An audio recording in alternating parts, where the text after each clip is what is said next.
Hello, and welcome back to Strange Hungers.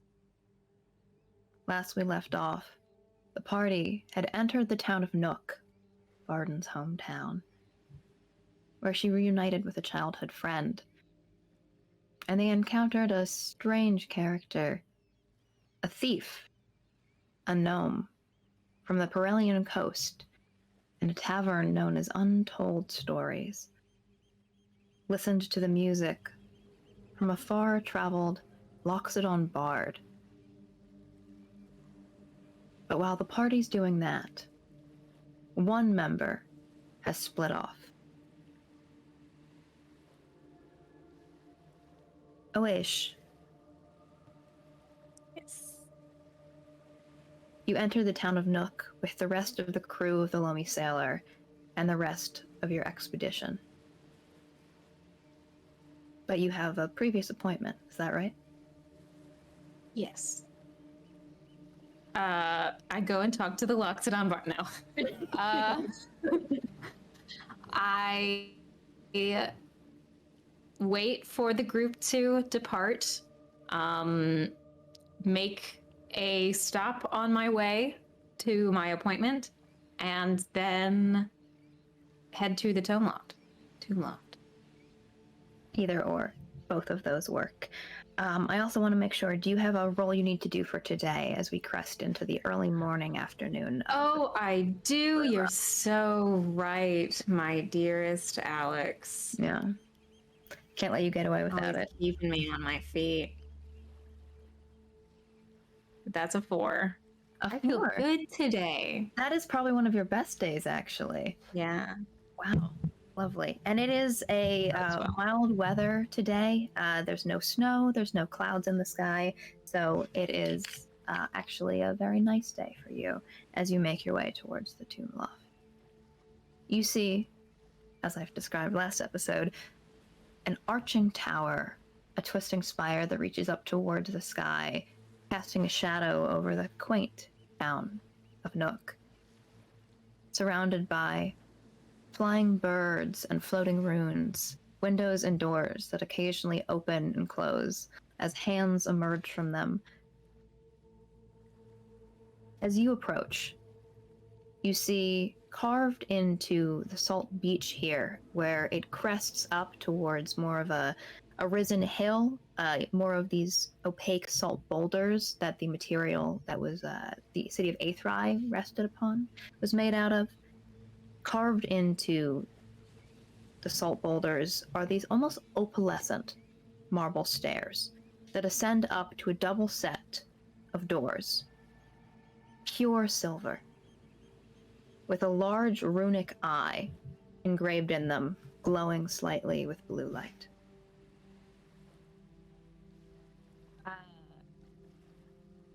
Oish stops a few steps before reaching the door, reaches into their pack and takes out a small silver earring and fits it into their ear, and then goes up to the door. Step up to the door. You start to hear, there's sort of the noises above you of this tower. I would say it's maybe 30 feet across here, so not very wide, actually, considering you've heard stories of the Tomb Loft as a massive, massive library. If you want to give me a history check, 30 feet is pretty big, but... Yeah, I'd love to make a history check. Are you kidding me? Yeah. Yikes. That is a 13. I rolled a 6. It's pretty good history. Well, even with a 13, I do think you have, of course, heard stories of this place. As a scholar, anyone who attends a college, anyone who does research into the arcane, hears of this place.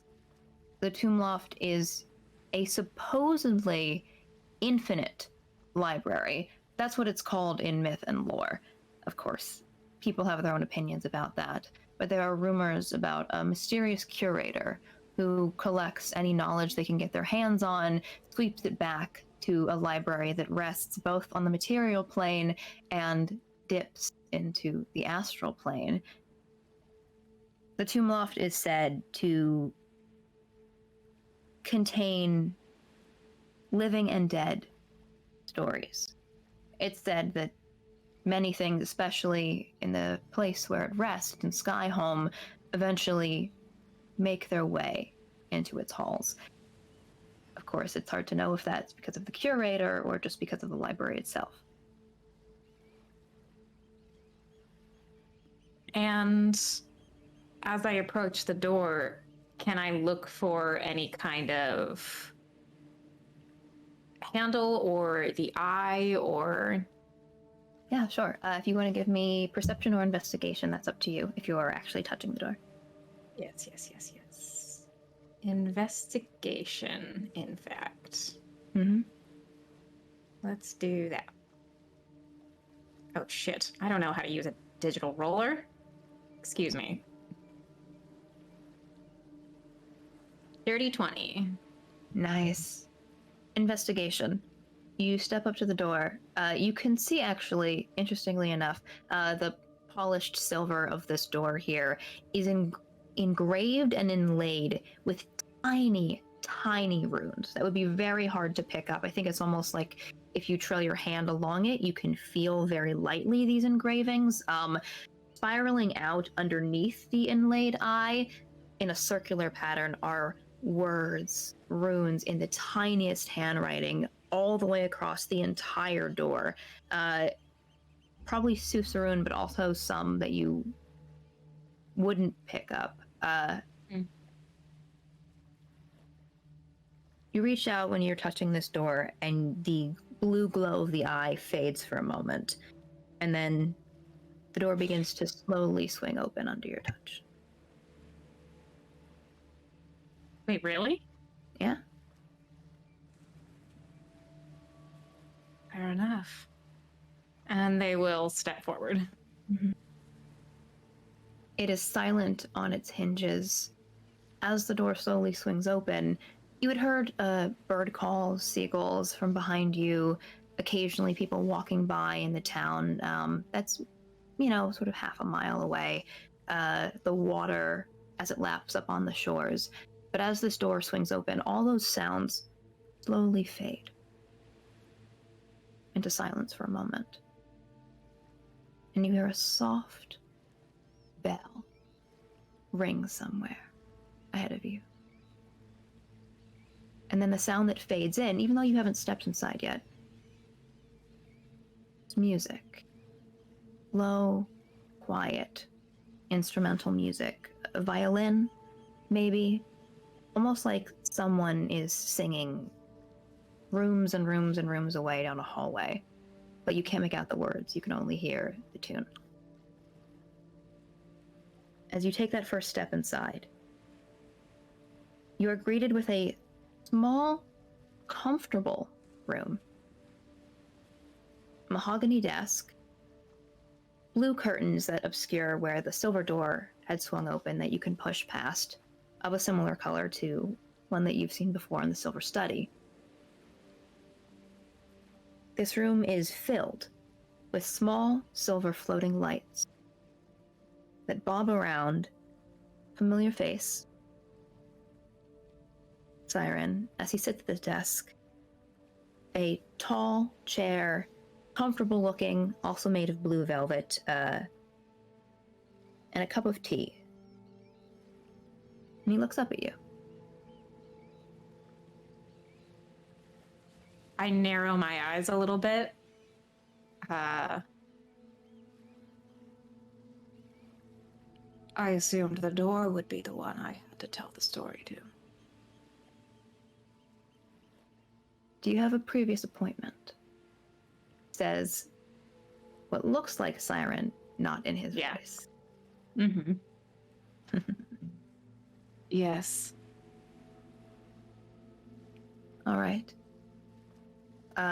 This illusory duplicate leans forward a little bit, and touches, you can see as you lean over and look at the hand, a similar runic eye on the desk, leans forward and touches it. And those silver stars start to go a little bit brighter, into an almost blinding light. I need you to roll a d100 for me. That's a big boy. 100. No. That's a modifier. I don't understand. I can also roll it for you if you like. Mind me. It's okay. Yeah, got it. This is.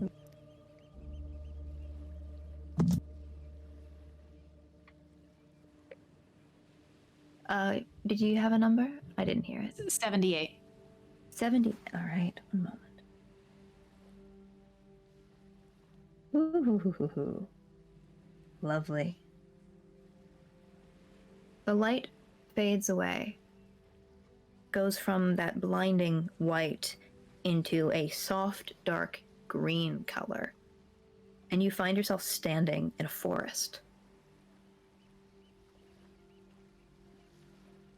So you look around,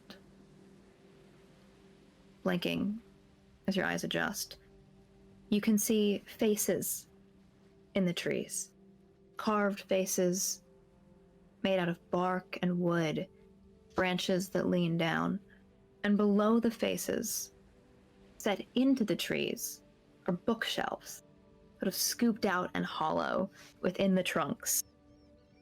You see books that waver slightly, like leaves, attached by roots and branches into the trees. In front of you, again, once your eyes adjust and you look around, and you see maybe 30 or 40 feet, a metal arch with a bell hanging from it.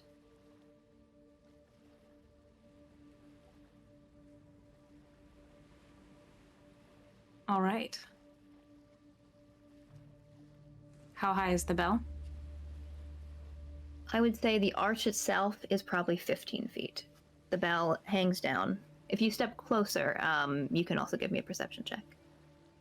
Great. And you said the books were wavering, as almost as if they don't exist? Not wavering like they don't exist, wavering like leaves. That is a natural 20 for a 24. Excellent. I'm just going to use the D&D Beyond. Well, first of all, with that natural 20, as you step past some of these trees, you can see the covers of the books are also bark here. The paper that they're made of almost looks like it might be made out of some leaf material. You also just see sort of in the distance a few other patrons, actually, people that are passing through the forest. Hard to make out many details, but you do catch a glimpse of someone pulling a book off a shelf, and you can see that it is attached by a vine to the shelf. Yeah. And then as they put it back, so these are living bookshelves. You, even with that natural 20, see a few of the faces, the carved faces, the eyes, even though they don't have pupils, sort of turn and look at you. A bit of wood furrows and moves. As one Good of morning. these. Say good morning. I beat the tree face. Greet the tree face? You greet the tree face. Words. A branch lowers down and then goes back up. Hard to tell if it's deliberate or just, whatever magical wind exists in this place. I'll take You it. step closer to this archway. You can see the bell hanging down, beautiful sort of curved and carved arch. There are, once again, these eye designs that are set into the metal, as well as sort of trumpet shapes that are carved in, flame insignias that come down and are carved into this twisting metal on the sides of the archway. And you also do see, sort of right on your right side, there's this very thin silver chain that connects from the bell, runs through some sort of track on the archway, and hangs down to the right.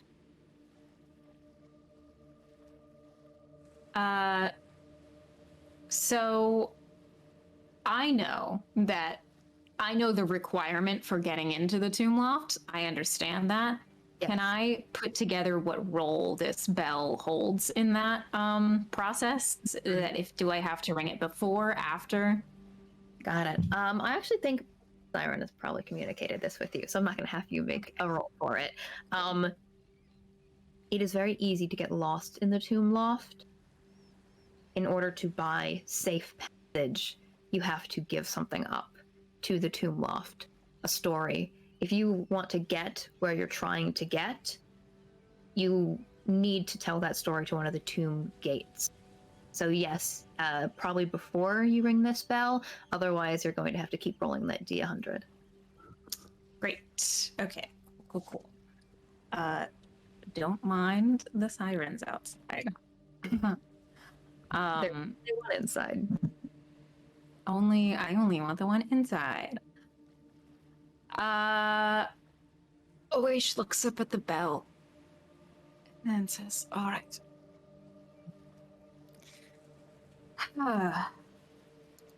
Thanks for a moment. And then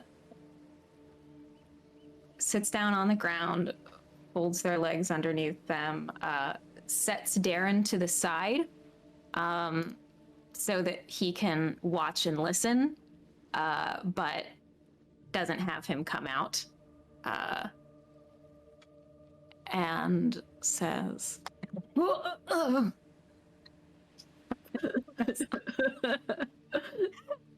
that in character? Hello? Welcome. I ruined the mood. I dropped my phone. Okay. I'm setting the scene again. It's serious. They say, far beyond time, when the horizon of the sky met the sea and the waterfalls filled with clouds as much as the blue air teemed with fish, there was a maiden.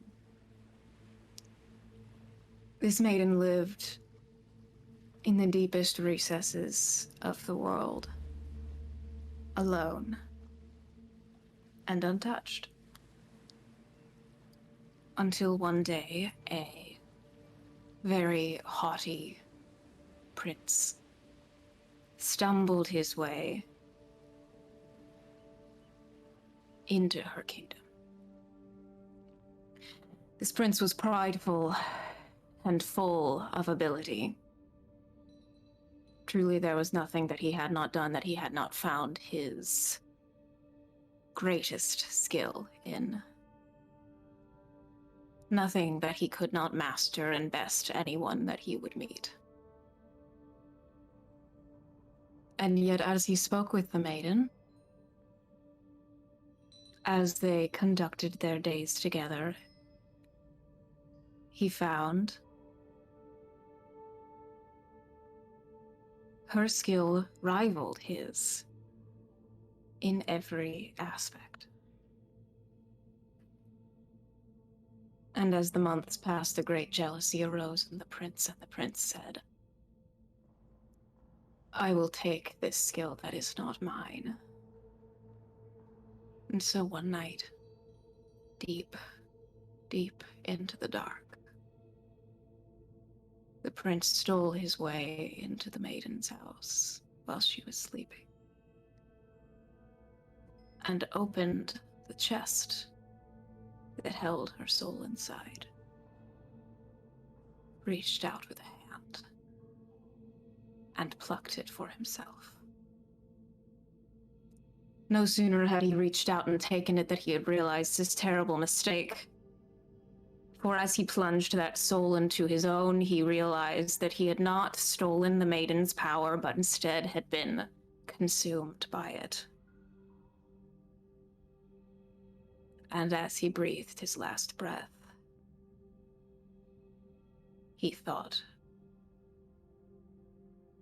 what a wonderful blessing to become that which I so admire. And then they reach up and ring the bell. The noise echoes out through the forest. You see Darren do a contented little shiver next to you. And where this empty metal gate stood, instead, shimmering into existence, you see a massive grand hall. Bookshelves, a golden statue, staircases, and waiting for you inside, a tiefling in a blue coat.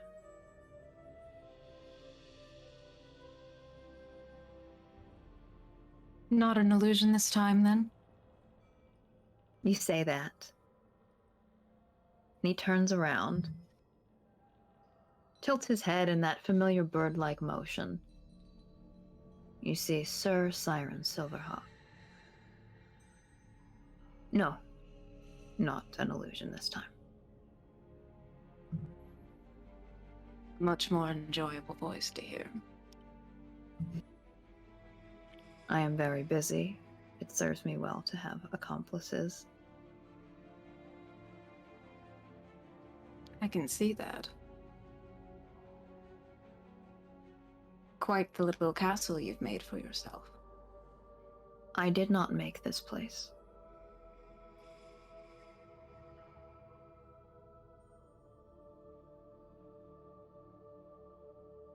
Lost things wander here.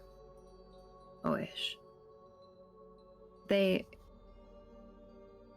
make their way to this unstitched hole. This jewelry box. This little crack in reality.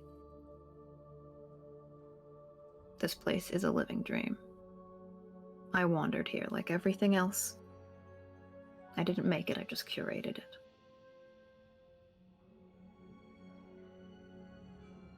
Some would say curation is just an extension of creation.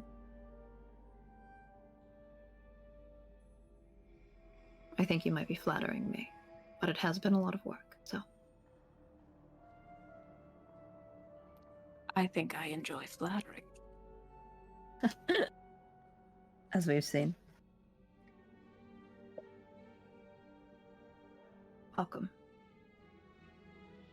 His eyes go up. And he gestures out this room. And I think I will show you where you are in Roll20. Oh?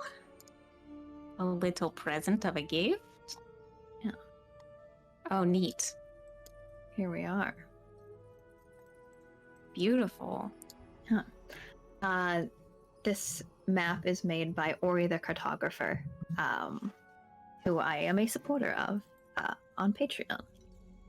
Very talented. You see, there are 2 tiers to this room that you stepped inside. As I said, a massive gold statue towards the front of the room. Tables, chairs, bookshelves. The center of this grand room is a blue inlaid marble that is set in with gold runes. I think you don't even need to make any kind of history or arcana check to recognize that these gold runes represent the different months of the year. According to the Jurian calendar, you see as well more gold statues of birds that are set from the railing, the sort of walkway that is above where you are, that are sort of looking down, ruby eyes that are set into these gold statues, books and books and books everywhere in every color.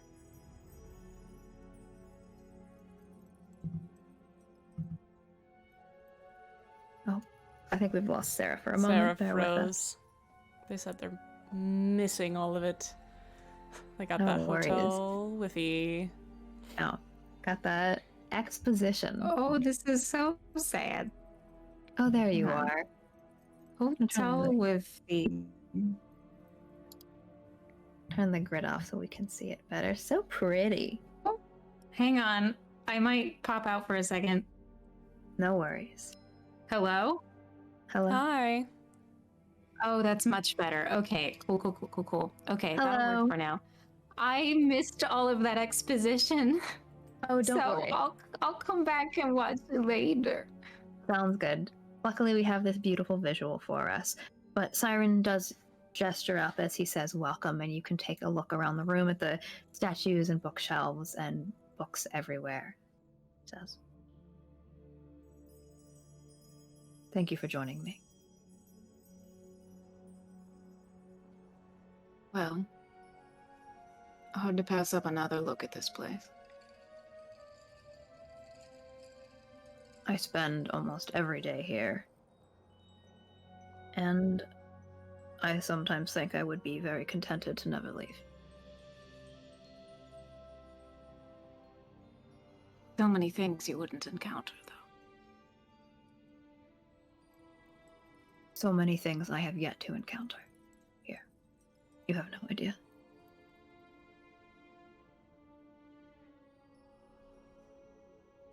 I've been thinking, Siren, about Yes? the nature of our last meeting. He rubs his hand a little bit. I have as well.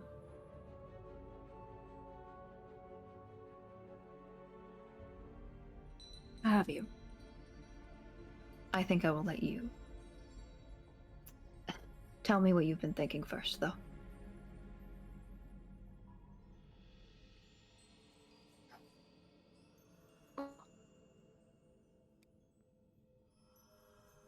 Though it may not have concluded quite traditionally, I think I had some ideas about how such meetings could continue. Do you want to give me an insight check? As you say that. Okay. Thanks for the raid. A raid? Thank you. Hello? Hello, welcome. The wizards are flirting. No. Who? That's an 18. An 18. Maybe it's just because you've begun to pick up some of his more common expressions, but the look that flashes across his face is surprisingly vulnerable when you say that. Almost like bites his lip a little bit. You can see the tail like out from under the back of his coat just wave a bit, almost like, you know, sort of a sad, excited puppy as you say this. Bitch. And you're struck in that moment that even though this is the Lord of the Tomb Loft, you know, a Sir of Skyholm, he looks just awkward and eager and excited, and he says, "Yes, I would like to hear your thoughts on things continuing." Well. And Awaish, similarly in the way that they have begun to be able to pick things up, I think he would be able to pick this up, that they get a bit of a sly grin on their face, but there is a slight undercurrent of something else as they say these words.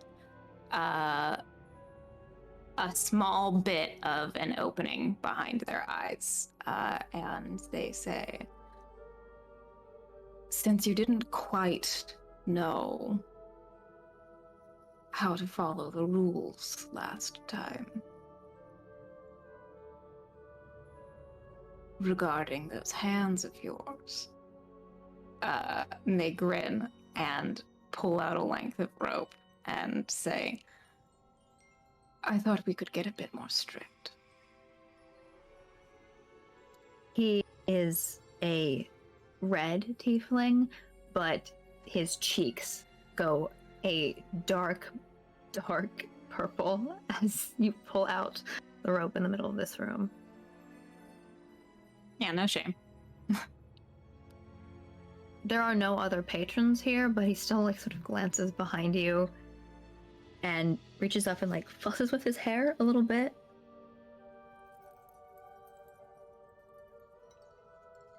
"I'm listening."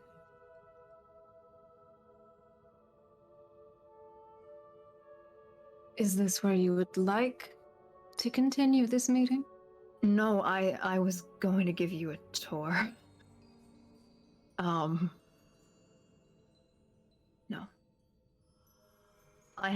There are many private spaces in the cracks in these maze-like walls. I would welcome any kind of tour you would like to give me. And I do mean any. This time, when he smiles, the awkwardness fades. The eagerness turns into delight. And he says, "All right. This time,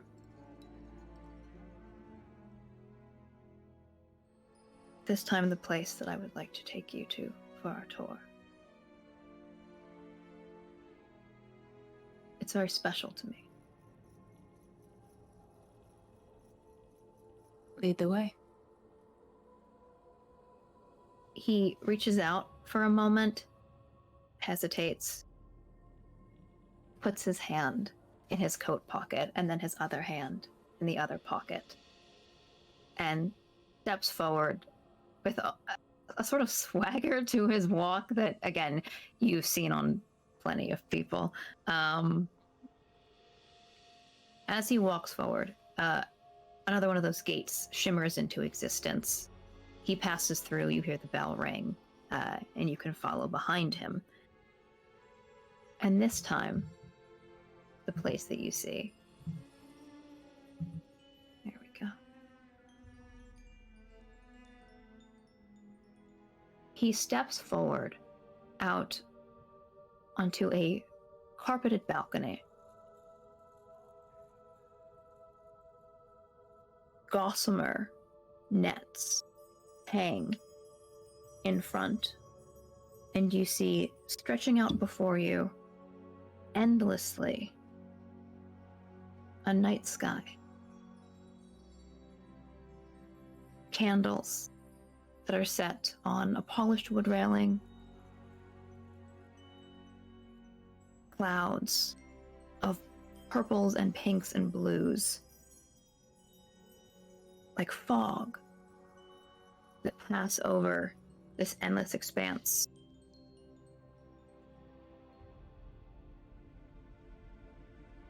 Paintings float behind you as the gate fades away. You see far, far away in the distance in this space some kind of massive winged beast that disappears into the fog. It says, "This is the private observation deck to the plane of dreams."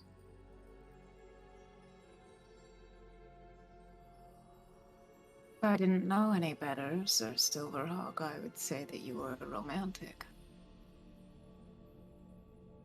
Hopeless.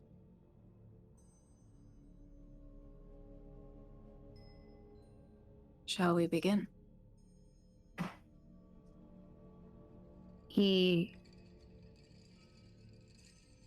furrows his brow for a moment in a look of intense concentration. Unbuckles the metal gauntlets that he wears, drops them, takes off his coat, folds it, leans down, places it on the ground, looks at you for a moment, falls to his knees, and raises his wrist.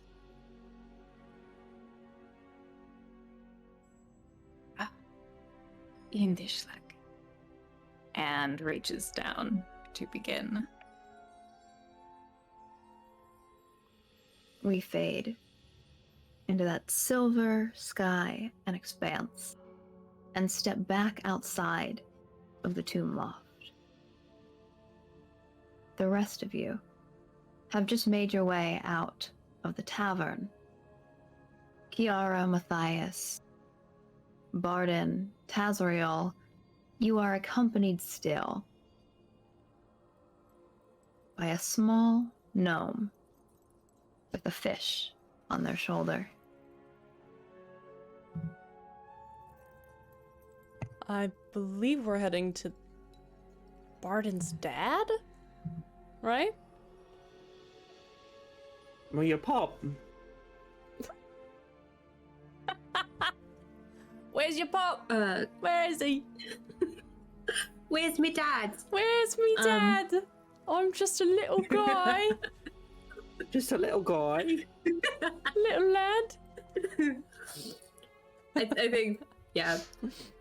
Just a Look, little light. Your face Well, now. I mean, I probably won't be seeing for a while, so wouldn't hurt, would it?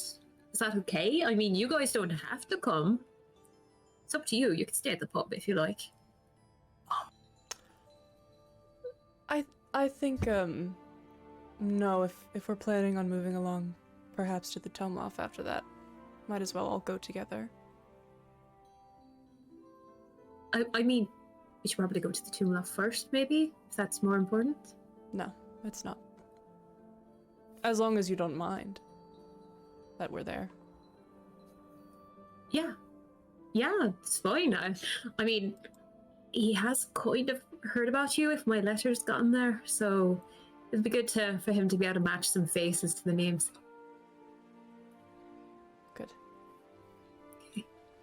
Well, And Foggy, please don't steal anything from my house. I already told you. I'm gonna ask before I steal things. That was our agreement. True. Just checking. And she'll lead them to a childhood home. yay! Wonderful. I'm not sure if we have a multiverse up. Sloan, if you do have multiverse up, I do have the location of Barton's home Yeah. available for us to look at. Yeah, for sure. I can get it over there. Fabulous. You just describe if you're gonna do any description. Yeah. You can just do that. I'm I'll gonna work do on my. it. I'm gonna do my description. I'll catch up with you. Actually, you know what? Would you like to describe what your home looks like, Bart?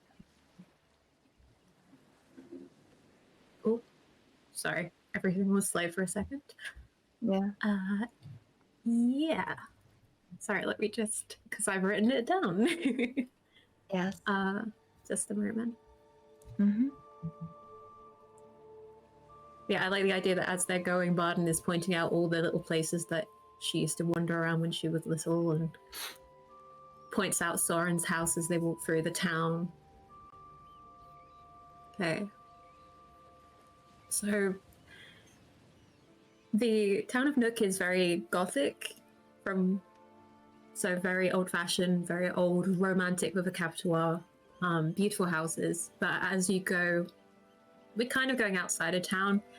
The houses become less and less and less, and Barden's old childhood home is a one-floor cottage, long house, almost Norse-esque in build. There's a couple of apple trees growing outside, scraggly things. They're really rooting. They're really trying to grow. But yeah, looking at how big Barden is, it really doesn't. Her head obviously scrapes the ceilings in places. It's an old-looking place, and looks like it was built into the hills. It's surrounded by. And yeah, Barden will knock on the yellow front door and just hope for the best. He might actually be at work. We'll have to see. As you step towards your home, you can see that set outside, there's actually a cart with some books that are on it. It does look like maybe someone is inside. It's sort of been tilted and set, and there are packages that are set on top of it as well that are tied with twine. As you guys passed through towards this hut, you also passed by some livestock and cattle that were wandering around just sort of outside on the beaches here. Doesn't look like anyone was tending to them. Maybe they were just set loose in some way. But you step forward and you knock on the door. And there's sort of a clump and a clatter, and you guys hear something fall over from inside.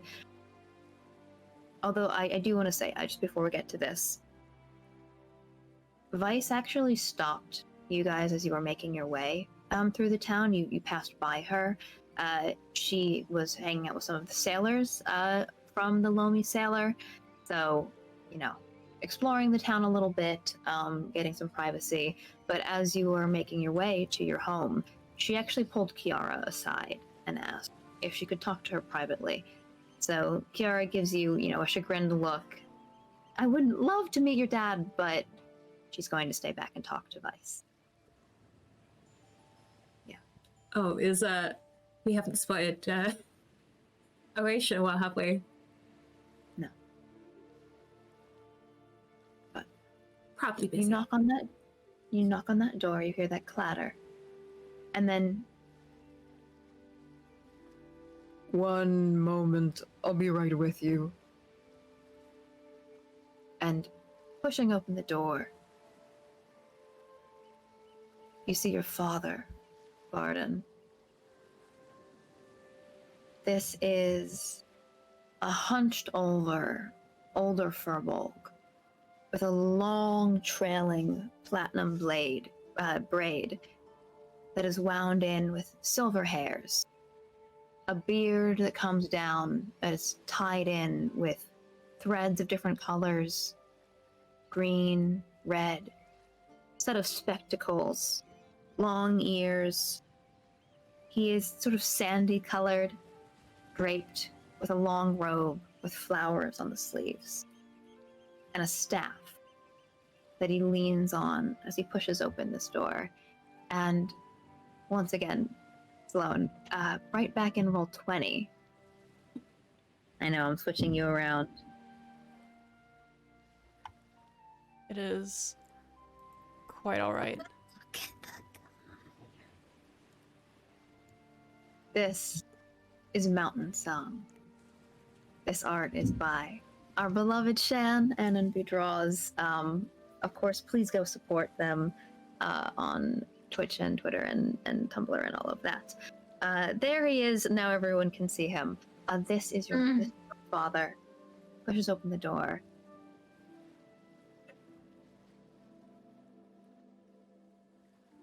Hey. Holds his arms out. She is right there, just like her head is tucked under his in this way that looks so natural. It's like breathing, and just has her head tucked into his neck. He's got a surprisingly long neck that he sort of like tucks around, and Barden looks so small in this tiny, short furbolg's arms as they come down and the staff clatters to the ground, and he wraps her in his embrace. Home so soon. Squeezes him tight, pulls back a little bit, just for a bit, Dad. We'll be going, well, soonish. I couldn't come through and not say hello, could I? His face, as soon as you say, heading out, his face falls.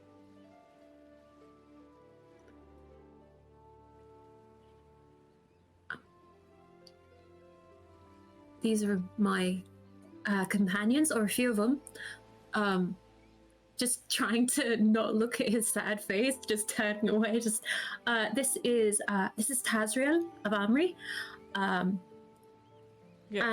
he's very talented, and he's got like these mind knives, which is pretty cool. Also, Matthias, I think you might remember. Forward. I think you might remember him. I don't think that we've met, but I'm Matthias Marquardt, it's lovely to meet you, Sir Sang. It is an honor, Sir Marquardt, to meet you at last.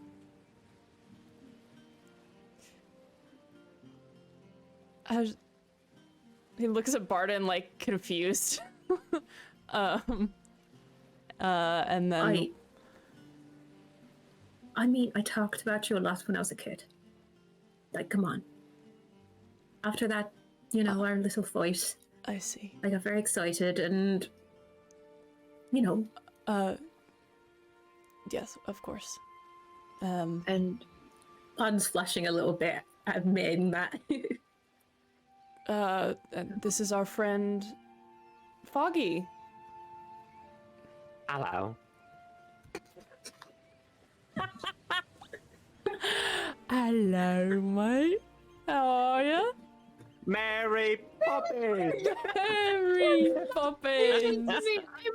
I am close to tears, and you cannot. Okay, good. Yes. Hello, a little one. You drop your stick, sir. Could you pass it to me? Hold on. And then we'll just like, and we'll just like hold it up. Thank you. He takes that, and he leans on it like he is putting all of his weight onto the staff to hold himself up. Do you want to are handle the- the books? Are these going in or going out? Those are going back to the library today. Yeah. Actually, if you'll excuse me for a moment, Sir Marquardt, House, Emery, and Foggy, I would like to speak to my child for a moment. Yes, Of course. All right. no problem. If you want, take a book. It'll just be a moment. Sure. I pick up the first thing at the top. It looks like Song was going through a bunch of books that were mislabeled. You can see that all of these books have sort of notes that are stuck onto them. Things like they were misshelved or they were put back. And the first thing that you pick up is a songbook. Looks like songs from a place called the Deltine Valley. They're like traditional folk songs, and you can page through. Yeah, I'll go shopping for some books. I'll take a look through here. Take a look around. Foggy, it's the biggest book. Therefore, okay. it's expensive. At the bottom of this pile is a book that is basically like a foot by a foot. It's a big square book, and you open it and fold it out, and this is a book of fantasy maps. So fantasy maps, not of Neum, but of fantasy maps that people have made in Neum. So of like maps from stories. They're illustrated and drawn. To be honest, this might be the most expensive one if I know how much expensive books are when they do have the maps. This one's called The King of the Taurus. How interesting. I don't get that reference. I'm assuming it's a funny. Lord of the Rings joke. Don't even worry about it. Listen, this is a queer world. There's no Tolkien. Get that guy out of here. Don't bring him in. I am the storyteller. No one laughed at my joke because I'm the asshole. Got it, Alex. Got it. Loud and clear, bud. Fuck me. Bye, everybody. We laughed at this part, if that helps. We think this part's funny. I'm hilarious. You don't get to call me uncultured in my D&D campaign, actually. Barden, Mountain, leaning on his stick, steps back inside the house. I'll see you guys in a bit. Won't be long. Matthias gives her a hand wave and a face that says, "Good luck." Okay. She heads in. Don't forget to close the door behind you.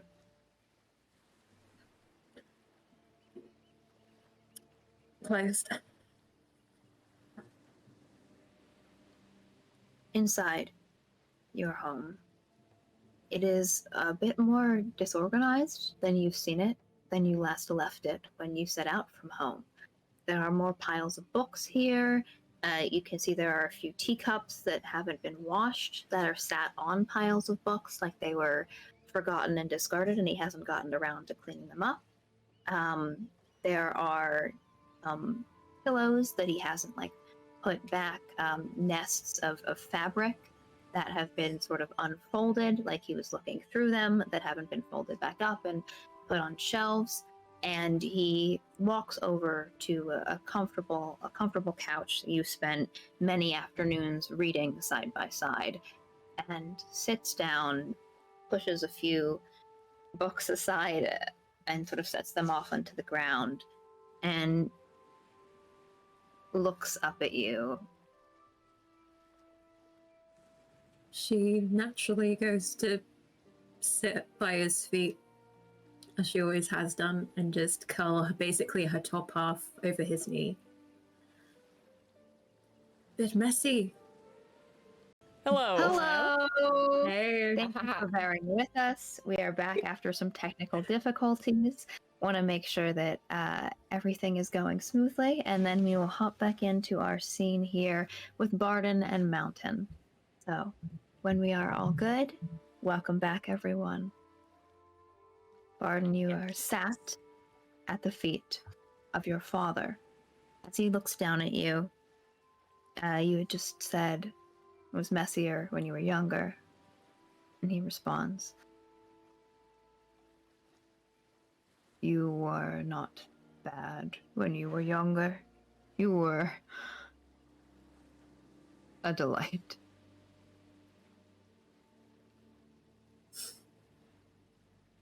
I mean, don't think you thought that at the time. I wouldn't be surprised if you did. Maybe not, but there are always things to learn. My dear.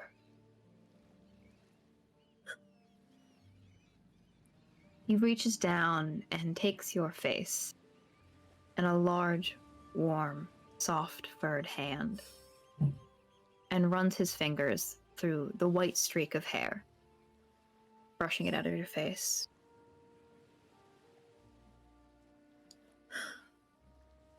What's wrong?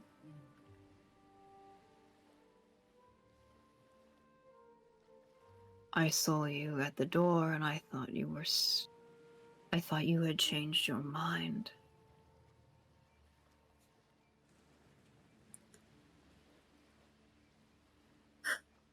You know, that's what you want. And I wish I could do that for you. But I can't, Dad.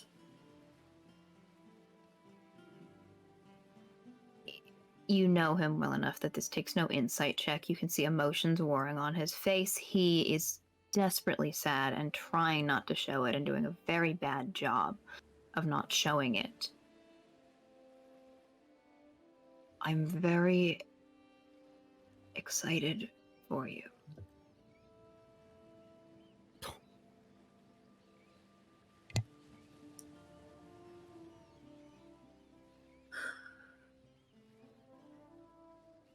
I know.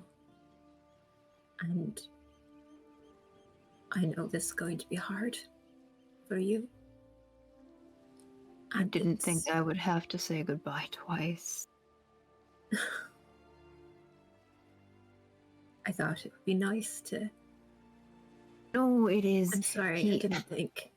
He takes your head and he just bonks his head down into yours and he pushes your foreheads together.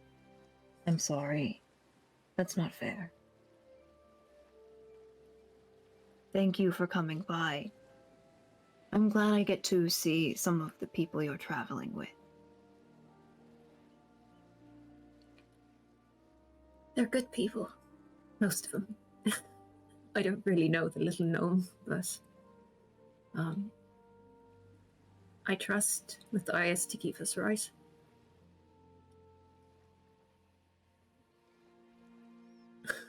I worry about that one.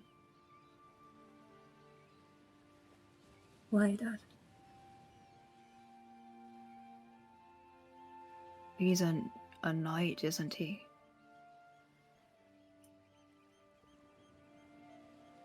Yes.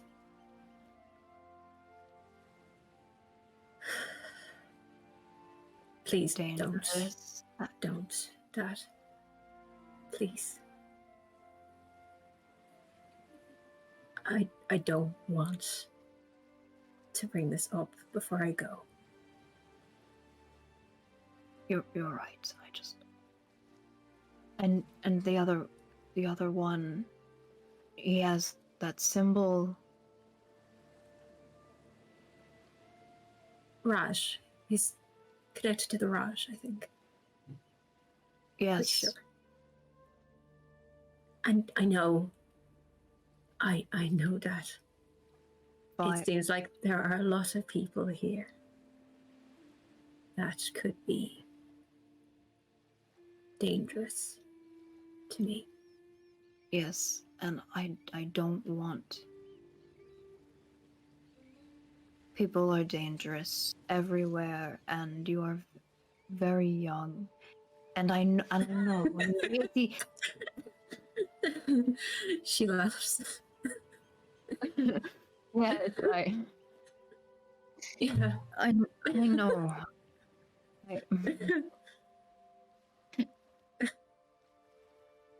I miss your face, little one. You still got it? Kind of plunks a fist against his chest. You still got it, you know? The world is big and dangerous and full of things that I need to know. You did that. That's why you left. Yes, but I just miss the years when you were content to read about it.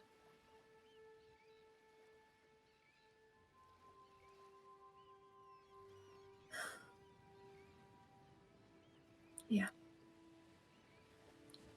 It's not enough anymore, Dad. It's not.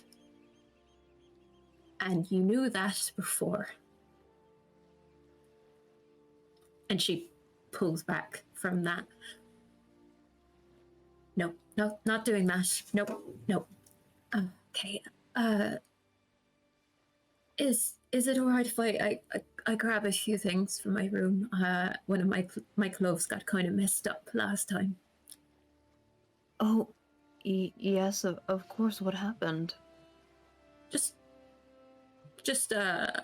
when we're on the boat, things got a bit messy, and you know they sort of go from side to side, and got a bit ripped.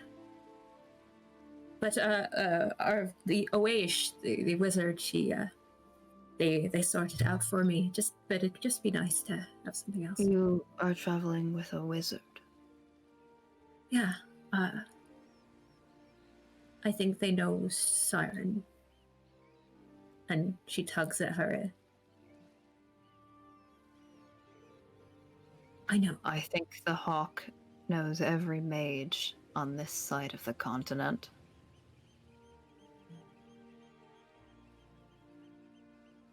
Probably more ways than one. But from what I hear, He makes there's a little funny cow snort that he makes where he huffs out of his nose, and for just a moment everything's fine because you are both laughing at Siren again as you've done countless times for years, and he smiles at you, and it's less sad and more wonderful that you're together. And he says, yes, probably. But I know you will be safe and strong with knights by your side and steel at your hip and magic to guide your way, my little one. I know you've wanted that. I just want to make sure you don't forget where home is and what comforts and safeties it offers.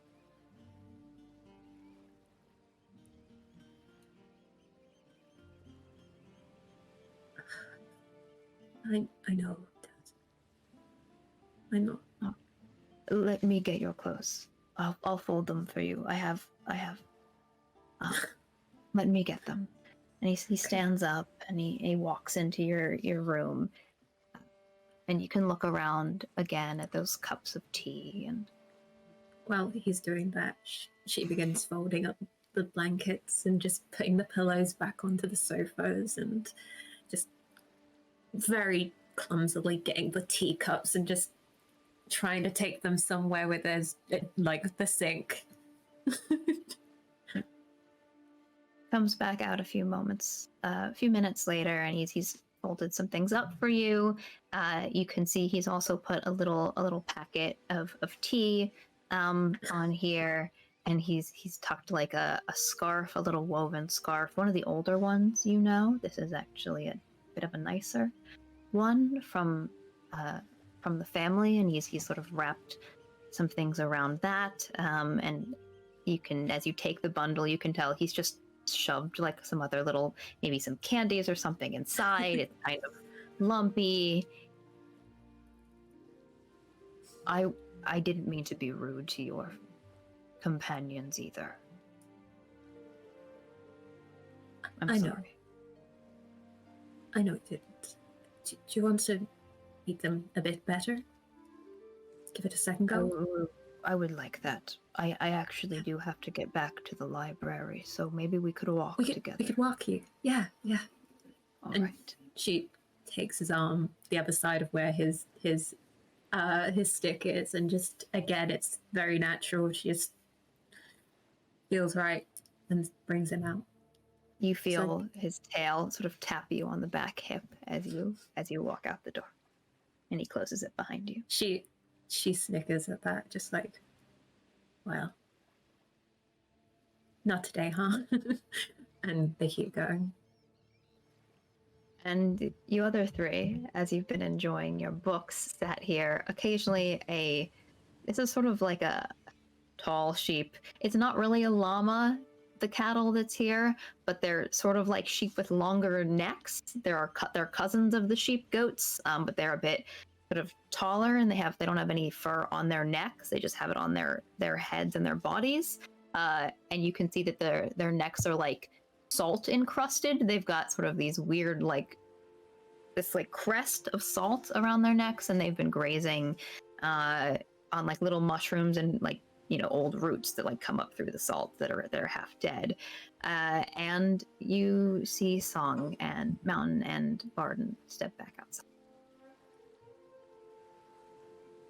Take a look at Barden. What's Barden's expression look like? What's the vibe? Probably a little sad, but smiling. Right? Okay. She just does a little thumbs up to everyone. So, walking Dad back to the tome loft. So. Oh. Would you like company, or would you prefer we stay back? I would love to get to know the people that my child is traveling with. Of course. She just rubs his shoulder. Help with the cart, if you'd like. I was going to ask, these bones aren't as strong as they used to be. If you want to help me carry some of the weight, that would be appreciated. Especially Foggy, I think. You've got quite a big one there, so. I can carry it myself. It's no big problem. He's Oh, that's what I was implying. I think maybe you could grab a few more as well. oh. No, that's okay. I got it all by myself. It's Thank you. just need the one book. I don't want to, go all about, All right. I'll pick up the Then- rest of them. Is it a traversing cart, or is it you pick the books up one by one, you get them in your arms and carry them? It's like a little traversing cart, you can Great. pull it behind you. Perfect. But it helps because they were kind of disorganized to carry some of the stacks so they don't slide to the back. Got it. I mean, Barden kind of gets into the car as if, again, done this a million times, just hips it up. You're going And to I make mean- Matthias carry you in the car. Are you sitting in the cart? Oh, sorry. I meant that she was going to pull the cart. That's what I meant. I'm sorry. I didn't hear right. Okay. I didn't hear you right. Sorry. No, you were right. You were right. I just love the image of Barden with her knees tucked up, sitting in the cart, surrounded by books, while Taz and Matthias Fucking pull her queen. to the library. Queen. Yes, you can grab the cart. VJ, did you want to say something? What Yeah, is I Taz? think. Well, Taz is Okay, I think Taz was Taz is acting a little weird, not off-putting, is happy to talk and meet Barden's dad, but there's a what's the word? I imagined while they were talking, Taz was mentioning that they seem to have a really good relationship between the two of them, and Taz sounded kind of wistful about that, saying it to Matthias, and so now now that they're out and Mountain was like, I'd love to get to know you better. Taz is just and Barden at one point hears in her head, is this what it's like when you meet someone's parents for the first time, as if you're doing something serious together? Because I really think Taz has never had has never had that quite that interaction, and now it feels like I think Taz feels like a 15-year-old who's never been on a first date and is now meeting somebody's parents and is no, he's feeling a little bit stressed about it. But also it's picking up some books, is helping, and just I've only met in head. I've only met a few of my friends' parents, Saren being one of them, but they kind of knew me growing up, so I have no idea. Just talk to them about books. Easy. And then I think Taz will awkwardly say, the book that he got from the library, the passing library. Have you read this?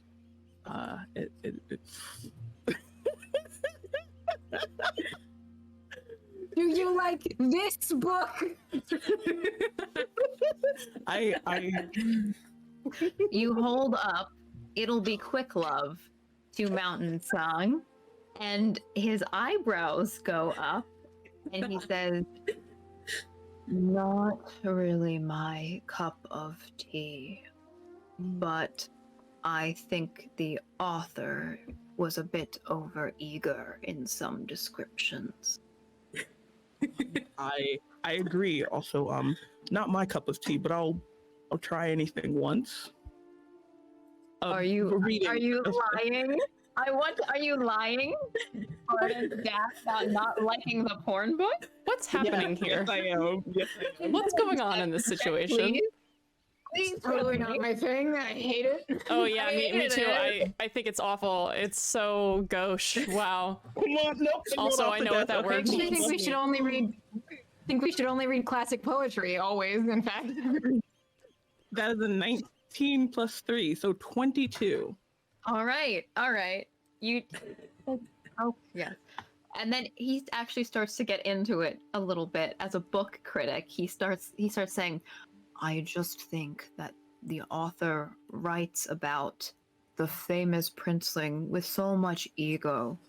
The descriptions." Let me get through this. Please let me get through. Let this happen. I'm loving it. No one's stopping you, Alex. I will hide my face. I'm sorry that I'm into your story. I just think that the author writes about the prince in such a way that is obsessive, almost. And I mean, don't get me wrong, I've met plenty of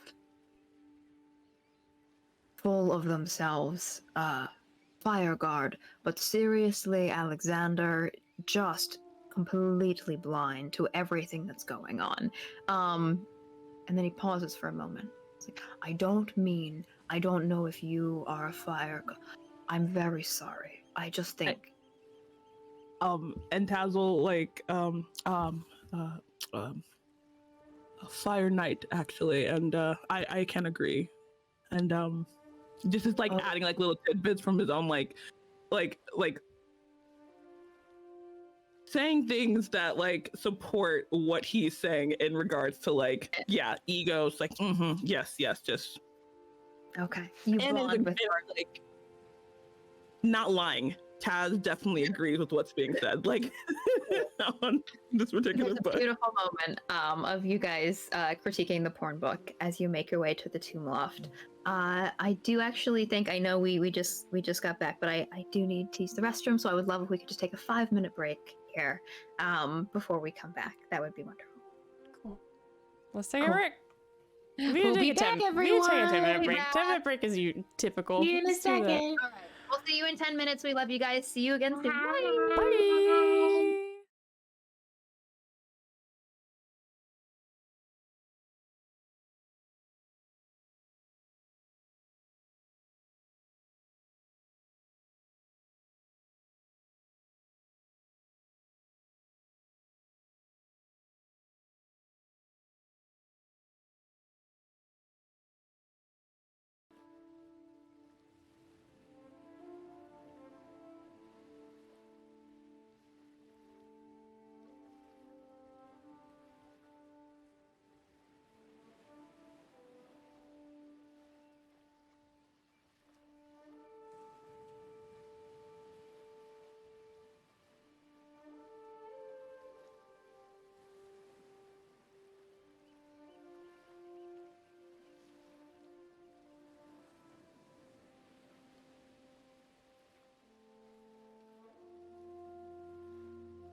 Welcome back to Strained Hungers.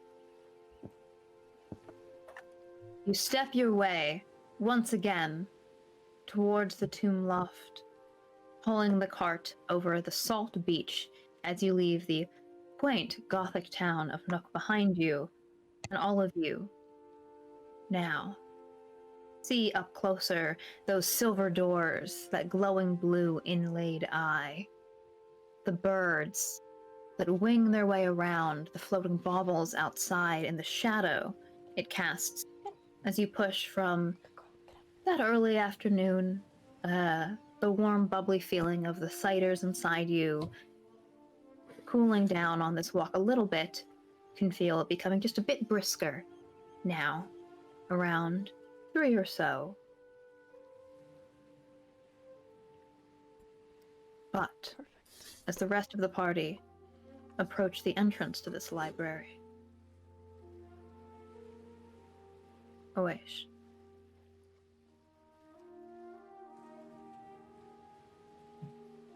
you've concluded part of your encounter.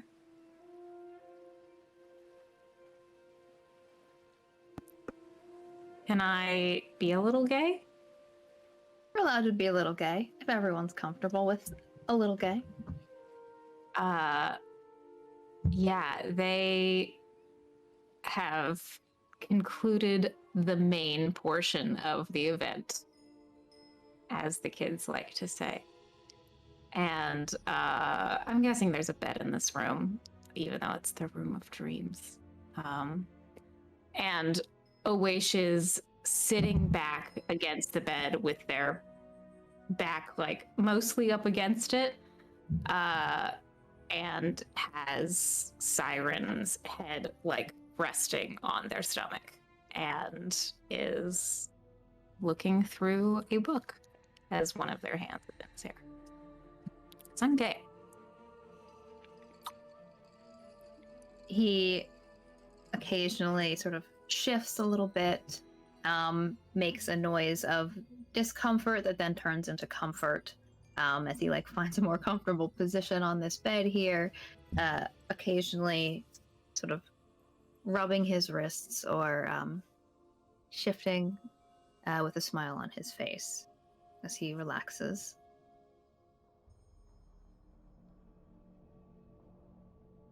What are you reading?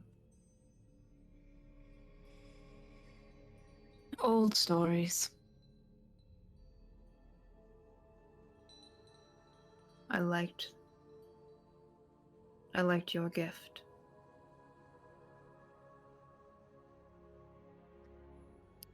I liked it as well.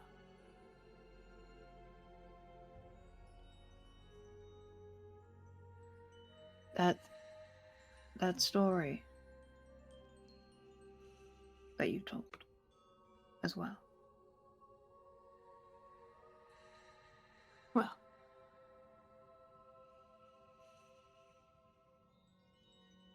old stories can be quite enrapturing.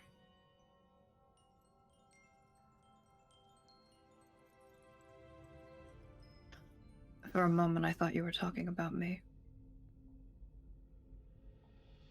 I can talk about many things at once.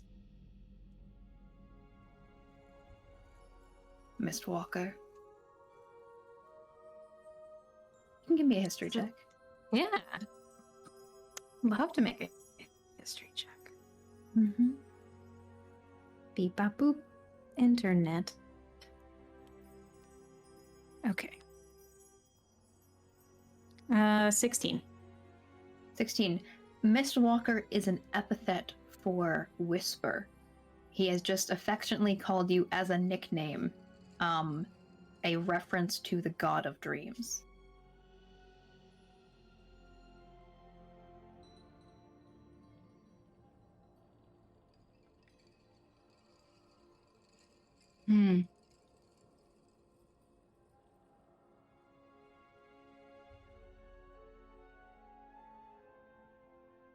Oh no, did Sarah freeze? I thought they were contemplating. No, I thought you were contemplating. They're thinking so hard. They're thinking Contemplated. so hard. Siren says, "Are It's you like- frozen?" I was like, that's so. Their acting is so good. Like I they're just know, so they're holding still, it and they're thinking so hard. Are they in the Discord at all? No, maybe the hotel just died. The hotel has crashed because of My tsunami. internet behaves so well until I'm in a scene. It's all right. Until You it's me. the most contemplative face. I didn't hear anything Oh. that you said. All I after. said was, I don't quite mind being compared to a god. That's a little gay. That is not in character. I'm glad to hear that. I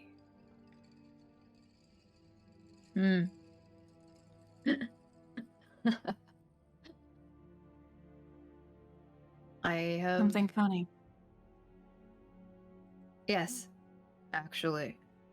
I've encountered many false idols, those who make themselves out to be deities. I've been called someone who reaches for altars and thrones I should not.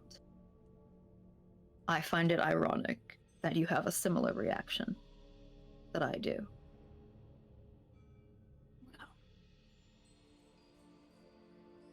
When all that is around us is made of divinity, why should we not take a bit for ourselves? Yes. He stretches a hand up to the canopy above you, puts it back down, and the view that surrounds you of the space and the mists and the clouds and purples and pinks and blues. Mist sort of swirls in as he lowers his hand, surrounding the bed.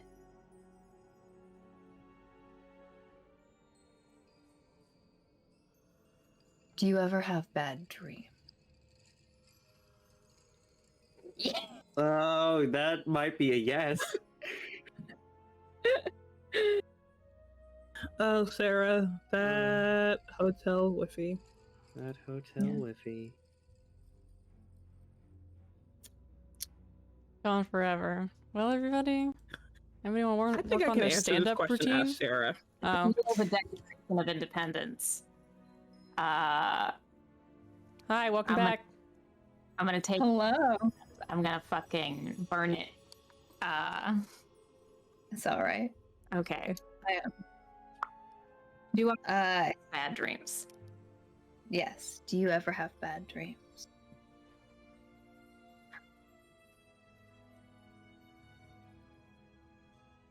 Fairly common occurrence. In everyone, is it not? No. I don't think so.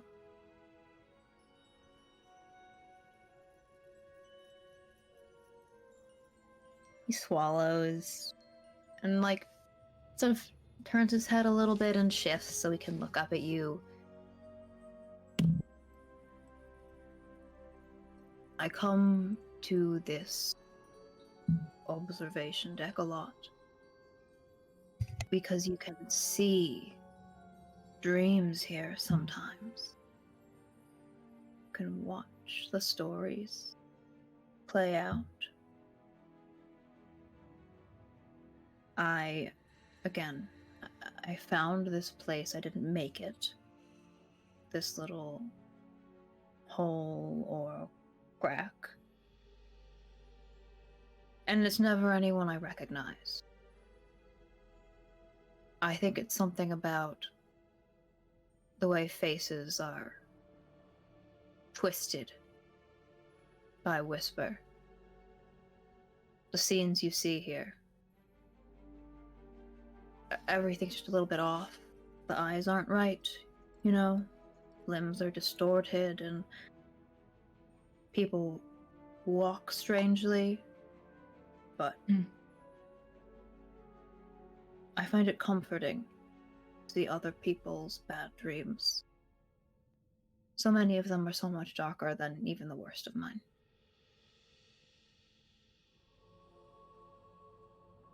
I do not think mine are any that would rival some that you would see here.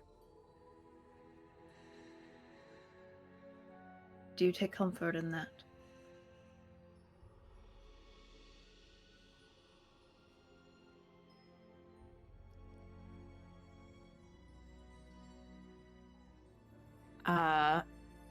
That question stops them up, actually, for a second.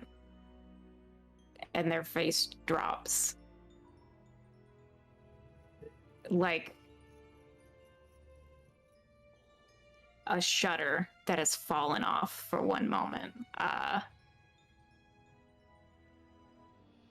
They go to put it back up and then keep it down just for a moment. And they say, comfort is a bit of a difficult word.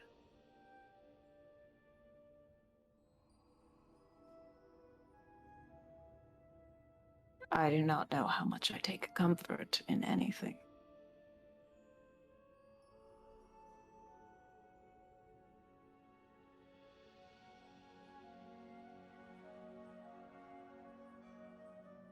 Shit. Maybe.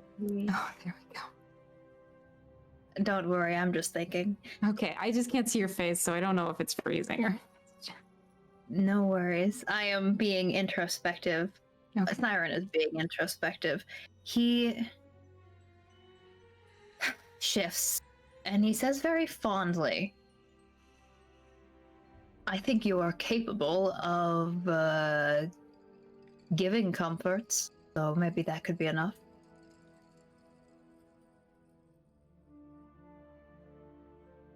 It often is. And I wish somehow I could tell you there would be more comfort in the future, but I think we both know that's not true.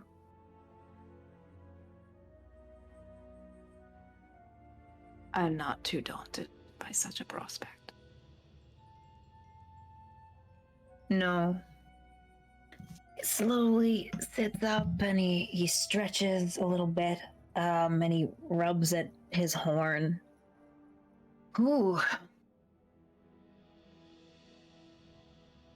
Can I tell you something?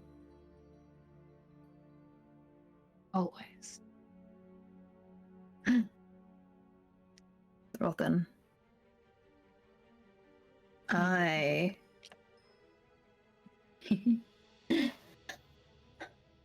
He pauses before he keeps speaking, and he leans over and he carefully, hesitantly kisses your shoulder, sits back.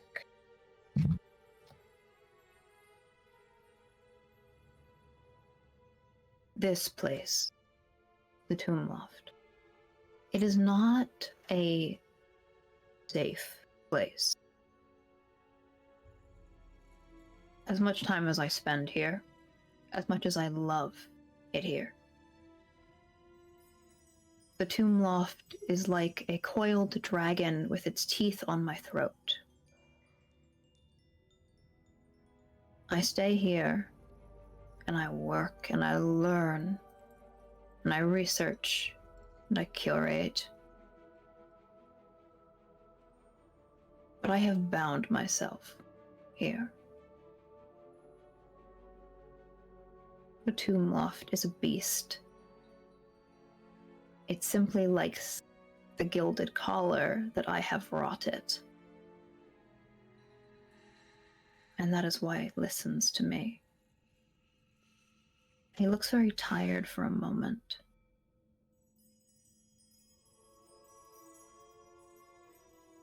I tell you this because of the offer I made you previously to spend some time here in the future. The reason that I offer similarly to give you a tour of the premises, which I do not offer to everyone who makes an appointment. It would be a privilege to have someone else to help me hold the chain on this place.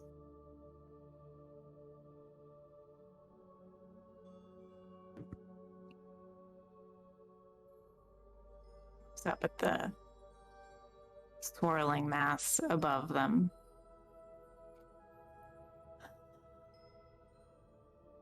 Does seem like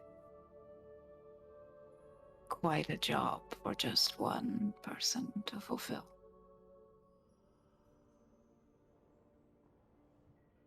I wish I was better at delegating responsibility. I am not very good at it. Well, trust is a delicate thing. Most important, yet most easily broken.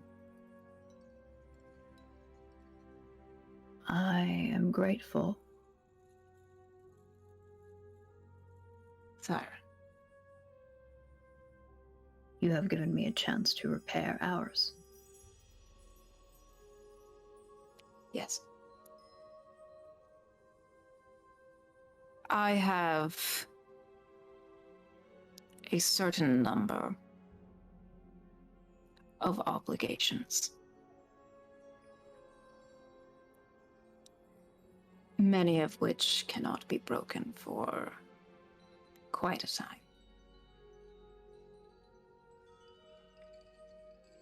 That said,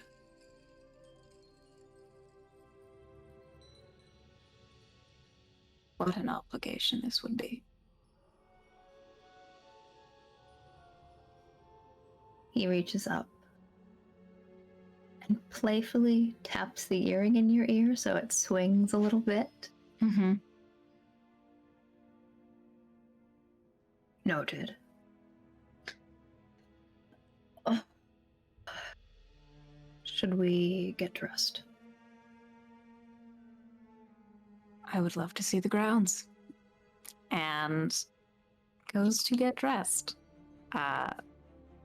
That was a yes, by the way. They're just the worst. No, I got it.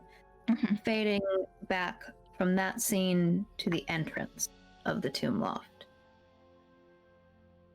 Foggy, Matthias, Barden, Tazriel, and Mountain. You approach. Hmm. Do we just knock? You don't have to knock. All right. Barden is just watching to see if Foggy goes up to the door. Just curious. Foggy will just the book. Oh my god. I've got a book to return. I got Sit a book to down. return. Just tries like pushing the door.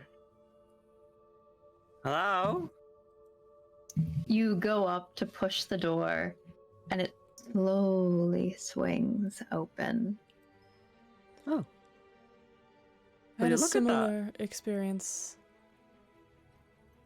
in the last town, the last library. Mages are the worst, actually. Yeah, they're shit, in fact. Not big fans of knocking, I guess. Maybe it would disturb the quiet. Similarly, you hear a bell as the door swings open, and Foggy, you see a mahogany desk, a little room, blue curtains, and a elegant-looking tiefling with tattoos and pastel blue hair and jewelry. Looks over the desk. Do you have an appointment? Oh, we gotta get appointments. Do we have an appointment? step aside to I feel show something. Mountain and let Mountain through, because I don't know, fuck all about this place. Mountain walks up and he says, I don't think we need one, do we, Rosacea?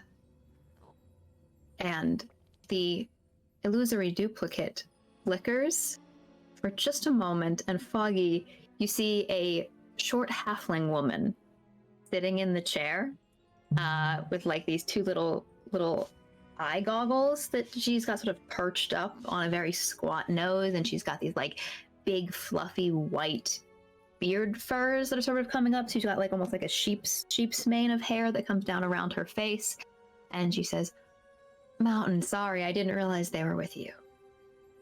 All right, Rosie. Hello. Sorry, I went into Foggy's accent. All right, Rosie. How you doing? Rosie. Rosie. Hello, Barden. I didn't realize you were coming back. Just for a bit. Just for a little bit. I thought I'd help Dad with the books. Oh, well, you can drop them off. I'll pull up a portal for you. Although, we do have some newcomers, so they still might need to offer something. Oh yeah. Offer something? It's one of Soren's things. You have to offer the door a story. Something new. Oh. But me and Dad have been here, so so it's up to you. You don't have to. I know that. Kind of looks at Matthias. I know you're private, and you don't have to. But,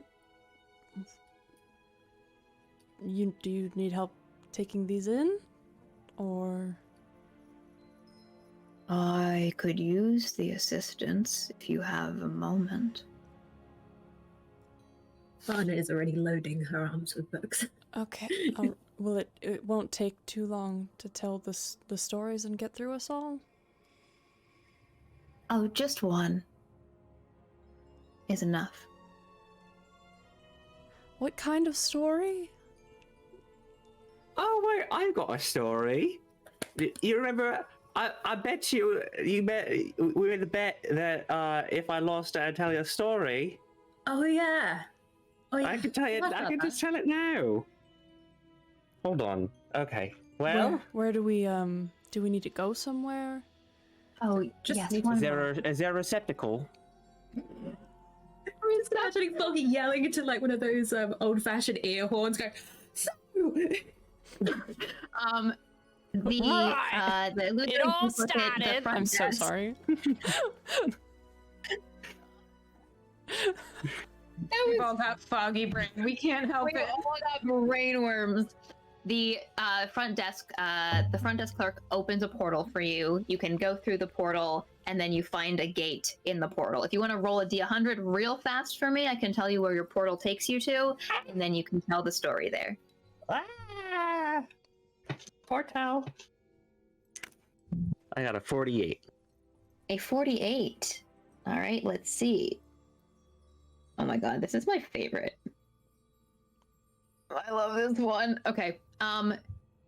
Opens a portal for you. Sorry, it fades to white, right? And then you guys fade back in, and you all find yourselves standing in a large, clunking metal room with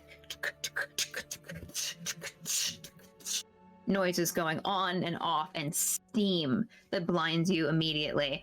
You're not actually in, you can see like a big workshop that's set out ahead of you, like rows and rows of these big metal boxes and just like knives that are coming out of the boxes and going like a chainsaw or some like spinning devilish wheel that is spiked and pointed is about 20 feet ahead of you, and inlaid in wrought gold like over the entrance to this workshop are the words de-armory. This doesn't look like a library. I haven't been in a lot, but this is very different from what I've seen before. I've been in this room before.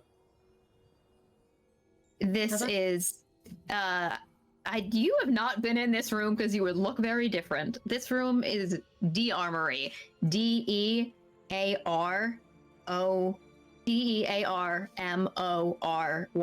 It's not the armory, it's take your arm off. Hurry. Oh, got it. The unarmory. Bud looks delighted because it's always fun to find a new room. Good. You don't want to walk in there. But you look to the side away from the entrance to the armory and you see the metal gate with the bell. Right through there. Yes. All right. And one says, "Do I need the book or?" I can hold that for you for a moment. All right. Thank you, Sir Song. And then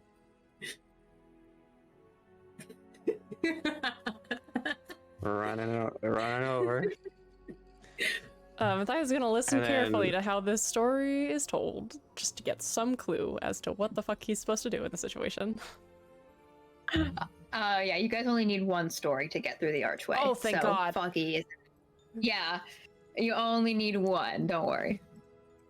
All right. Well, there was this one time I was out on the Parelian, and I was with my crew, and we were experiencing some rough patches.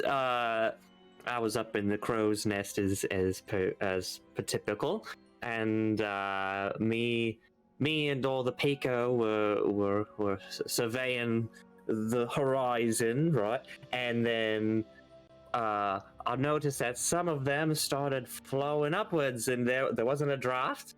And then suddenly I started to like float up, and so I grabbed the main mast of the ship, as I figured we're probably going through a little bit of the gravity, aren't we? And there was some there was some spinning and turning, and what ended up happening was that there was another ship that was passing by whilst we were, being all tossed around. And so during this little gravity storm, they tried to attack. They boarded our ship, and I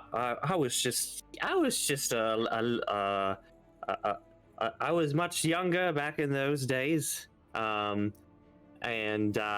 wasn't as proficient in the art of war.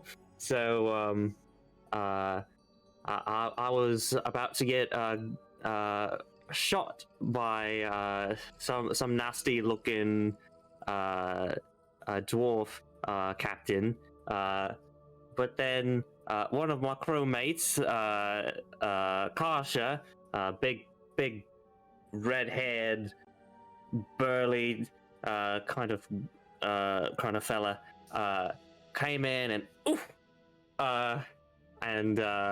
took one in the art for me. He did, and it was rather surprising because Kasha and I, we're not really on good terms. We have a little bit of a spat, don't we? But in the midst of all this, eventually the ships got. They were spinning and they landed back in the water, and the other ship actually fell upside down and drowned. So that was rather convenient for us. And then we just took all the rest of the other pirates hostage, and then we made a little bit of loot, didn't we? How's that? I think you need to ding the bell. Oh, dings the bell. Ding, ding. almost like a laugh, and the archway fades in from the armory behind it to a massive room with a gold statue and bookshelves. And you guys can walk in to the same room that Oash had entered before. I exchange a look with Taz, like a like a single raised eyebrow, and then walk into the room.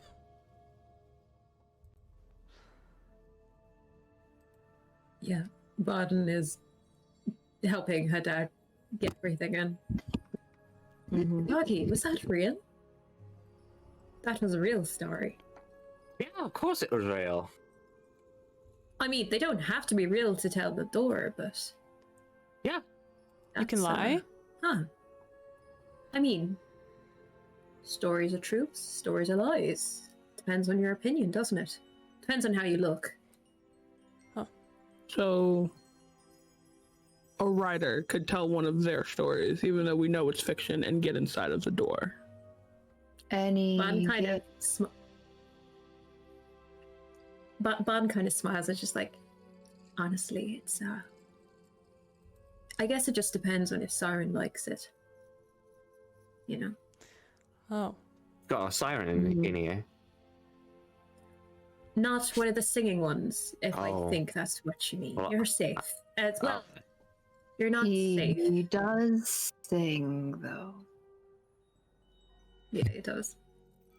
Oh. Many talented. Yeah. As you guys are reshelving some of the books, in the center of this room on the blue marble, another one of those gates shimmers into existence. And stepping through, you see Oash and Siren. Oh. Oash. Fortuitous. We were just wondering as to where you were. Nice of you to join. We're assisting Barton's father, actually. Mr. Song. Sir Song. Few new faces, in fact. Oh, Looking at both right. Mountain and Foggy. Yes, Foggy, this is Oash. Oash.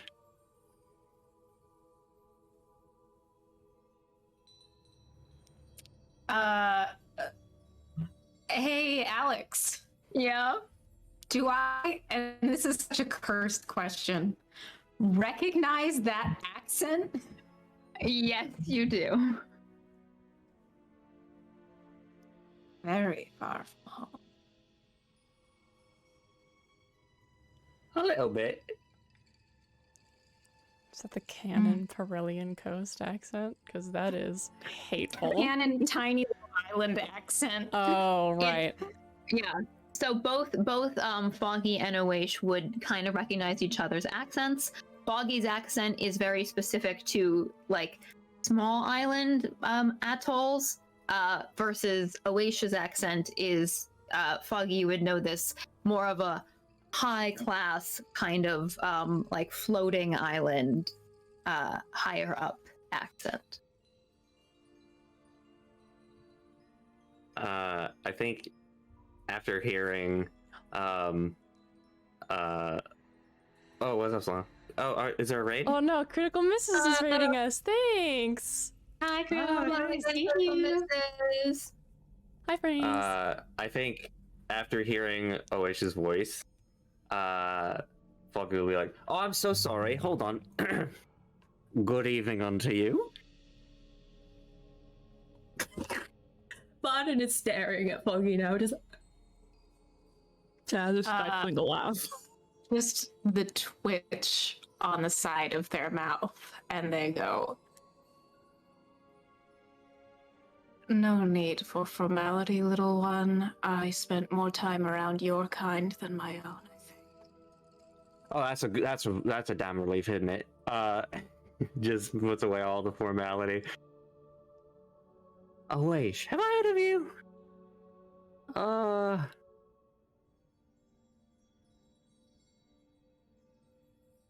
That Probably doesn't come not. quite to mind. No, I don't think you would have. Turn my attention to the Fearbulk. Yeah. So, as the rest of you were sort of introducing yourself to Foggy, Barton, I think you pick up that Mountain is glaring at Siren, sort of openly, and then like turns away and keeps stacking some books. And Siren sort of actually steps away from Oish a little bit. He had been standing very close to them, steps away from them a little bit, and sort of goes over and starts like talking under his breath to Mountain. And Mountain isn't really responding. Can I can read lips.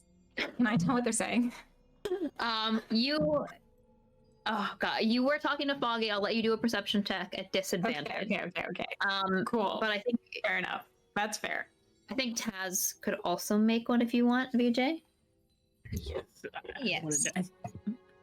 Where But did my sheet sees the two of them talking and is just looking away and just trying to like fiddling with something on the opposite side of the room, just not looking. Oh no. Actually no, there are like little glances just to make sure nothing happens. Go find 18. a place to put these books down, I guess. 18. Oh shit, it's not gonna be good. My first roll was a 7, so All right. and my next was a 9. Taz, you over here, and I think it's just wait because you were talking to Foggy. So Yeah, I was talking to someone else. Taz, from where you're standing, as everyone's kind of making some introductions, you just overhear Siren saying, "Sir, Sung, I'm very sorry. I know it must be frustrating to see them returned here, and."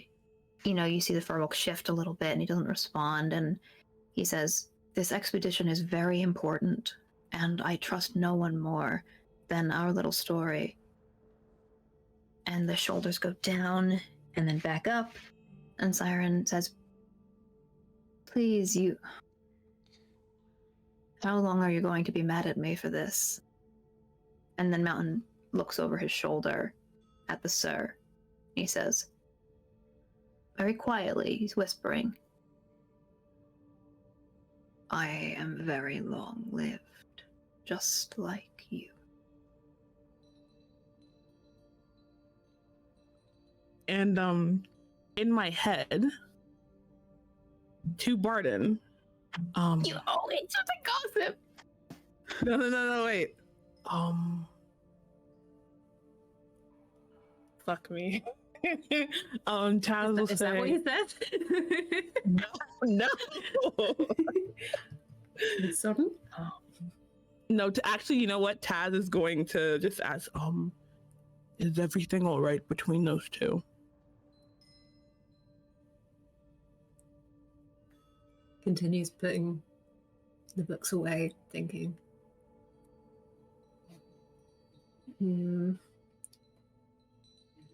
Not right now.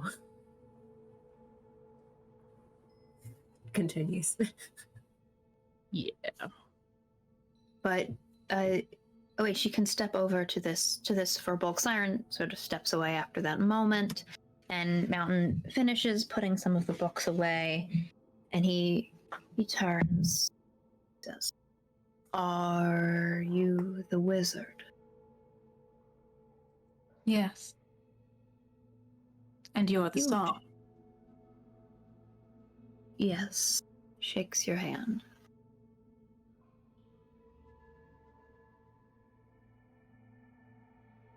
Quite an interesting child. Yes. Mr. Barden smiles very fondly. I'm glad you think so. You yourself are quite far from the connections of your family. Do you know my family? In a manner. When was the last time that you saw them?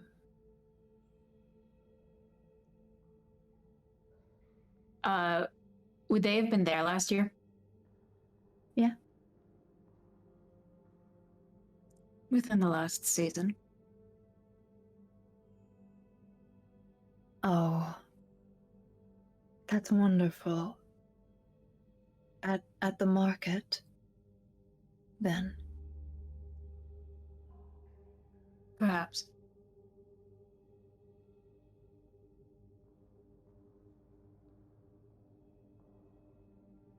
Barden,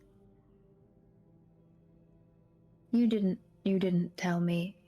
You didn't tell me one of your companions was from near Uara Nalbara. Turns. I didn't know. Sorry, Dad. I do miss the country very dearly. So it is nice to know. There might be someone traveling with you who also knows the plains and songs. Do you? Turns to Wish. Do you know? Alex? I think it's kind of up to you. I'll say this, you are not from that country. No, I'm not. That you are He from is. that country. Mm-hmm. So, but you've experienced it. Mm-hmm. I think they stare at Barden for a moment and then very abruptly say, "You two seem close."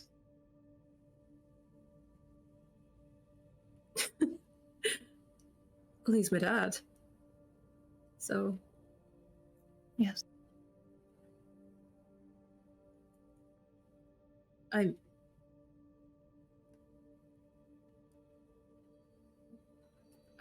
don't know what you mean. Like, why wouldn't I be? It's just an observation.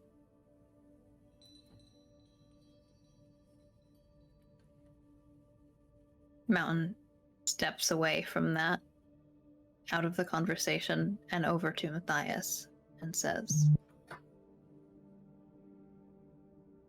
"Could you get that one up on the shelf there? You're a little taller than me." Yes, absolutely.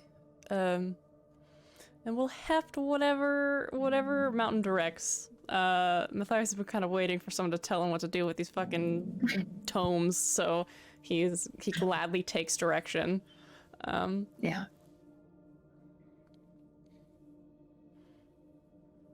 And is quiet, as he usually is. You all finish putting some of these books away. There's a bit of awkwardness. Siren is the one who actually is kind of acting the most awkward, because you've got this group here, and it seems like he's waiting to say or say something, but he keeps like looking up to the massive gilded astronomer's clock, like he's anxious about something, waiting for you all to finish your conversations. You know, this very elegant lord who still somehow doesn't know how to step in and just say he has to go. Like, you know. Oh my god, amazing. Yeah. Sir, what's Siren's? It's Sir. Look. Sir. Right. I say seeing him standing there awkwardly. Sir Silverhawk, I don't think I've ever seen you stay so still for quite so long. For Markart, I actually have some business to get to, but since you are all here, I actually have a something for you all. Oh. Oh. Well, we would be glad to receive it, whatever it is. Yes. Just one moment. And he sort of like awkwardly shuffles over to the center of the room and says, I think these were dropped off for you. Oh, our coats. Yes. Our coats in the fence? Mm-hmm. Oh, And he steps to the center of the room, pushes his hands to the side, and some of the tables slide away from the center of the room. And he begins to wave this hand in a circle as he traces a tattoo down his wrist, and you see constellations begin to appear and shimmer in the center of this room here as a runic circle inlaid in the blue marble lights up with a soft, warm hum. And then appearing around him in the center of the room are packages. Lovely, bundled, tied packages of your warm winter clothing. You guys see boots, and you see furs, and you see goggles. You see these tents that have been folded up nicely, and they're tied and bound with like a dark ribbon. It is your delivery has arrived, so you can each sort out the things that you had ordered. I don't have a delivery, so while this is happening, can I sneak off behind a stack? Yeah. Okay. I do that. And then, Foggy, you feel a poke at your side. Oh, what? Who goes there? There's a little mage hand that's like sparkling at your rib cage, and then it shoots off back behind the stack. Looks around for anyone else. Just make sure no one's looking. And then we'll run. As you run behind the stack, you are very, like, the second you get behind, confronted with a mirror image of yourself that goes, boo. No! What? Hold on. Who did this? That's not very nice. Hold on. You trying? You go to touch it, and it is flesh and blood. Ew. Don't touch me. What? Are you me from the future? The hand of your own grabs you by the jacket and just pulls you further into the stacks. I want to have a conversation with Foggy, but we can do the scene first. Okay, great. And yes, I did expend a use of my older self. I was like, I didn't know you could do that. I can now. I leveled up, baby. Oh my god. All right. So you're concentrating on that. But yes, Tazriel, you find in this stack the tents that you had ordered, Barden, Matthias, and also Kiara's warm wet winter goods. Barden grabs that. Also, Barden wants to go to Siren for a second. Okay. Like just when Mountains turned away. He sort of just finished his spell, and everything falls to the ground, and he steps up and he steps back a little bit. Siren? Yes. Some requires? Behind another shelf or something. Our shelf's taken. You can't have it. You have to go to the other side of the room for a different shelf.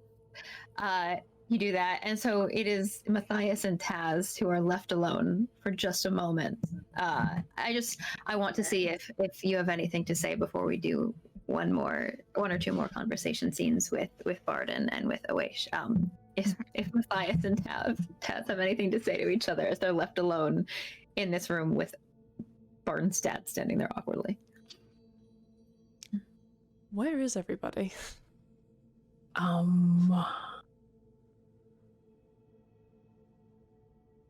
much do you want to bet Foggy is off grabbing something to ask if he can take? I don't. Well, to ask maybe. To ask. Well, Sir Song, how go your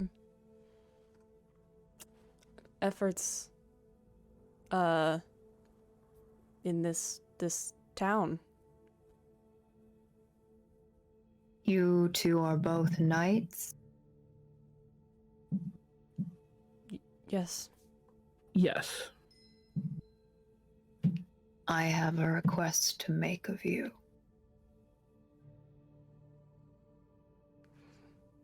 Exchange, or he'll kind of like cast a glance over at Tazriel and then say, "Of course. What can we do for Sure. you?" My child has wanted her entire life to be a knight. Please, if you can, make Barden aware of the dangers of your profession. And I don't ask that because I want to stop my daughter from doing what she wants. But I do not trust that you two will take on this expedition. I do not trust that she will not see you and look up to you and want to become like you. And I worry very deeply for her safety as you go off on your grand research expedition and face things I do not understand. Just make sure you don't paint it out to be too romantic, my knights.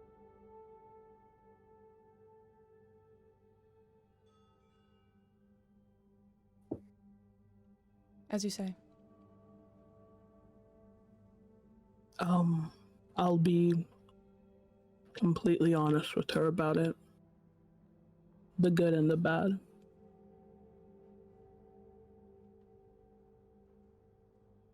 That is appreciated. Thank you.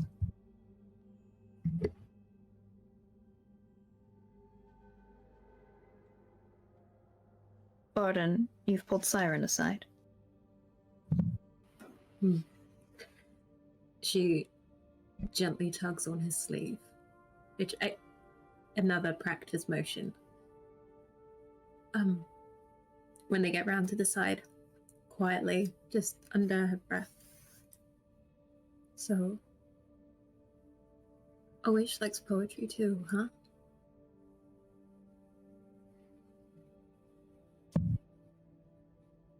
Yes, I think they do. Wait, wrong voice. Yes, I think they do. Like poetry. And is that because of how... Is this a fling?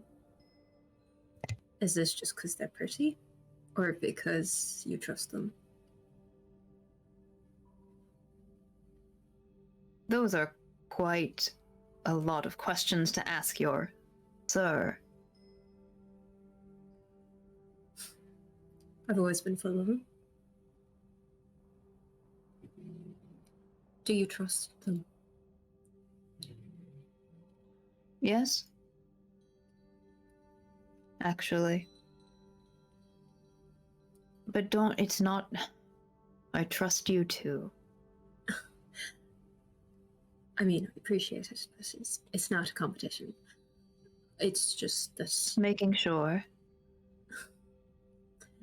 her hand kind of grips around his sleeve and she leans against his shoulder, just bonks her head. Look, she's smart.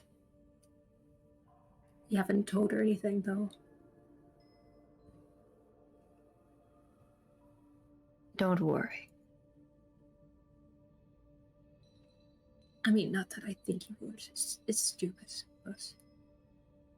Listen, I know your father's very worried about you. I don't think you need to worry about it as much as he thinks. And I tell people lots of things, but we are in a library of secrets. There are plenty more interesting secrets than ones that are not mine to share. Okay. Just wanted to be sure. Of course. You're still going to send me letters, right? Yeah, of course I am. You'll get tired of them after a while. Never. Look forward to them. Thank you. Yeah. And heads back out. Step back out. Foggy and Awish. Yike. You're from the Perulian coast. That's right. From your accent. What is your profession? Sailor. Who do you work for? I just take odd jobs, really. Switches back into themselves. Lovely to meet you.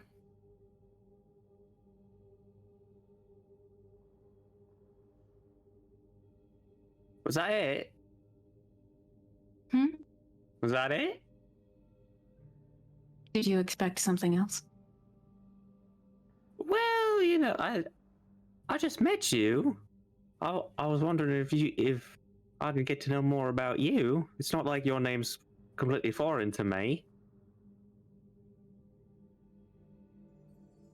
What? In that it is a type that you recognize? We are from the same area.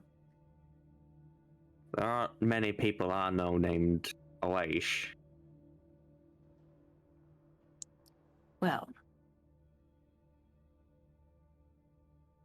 you know how naming conventions work.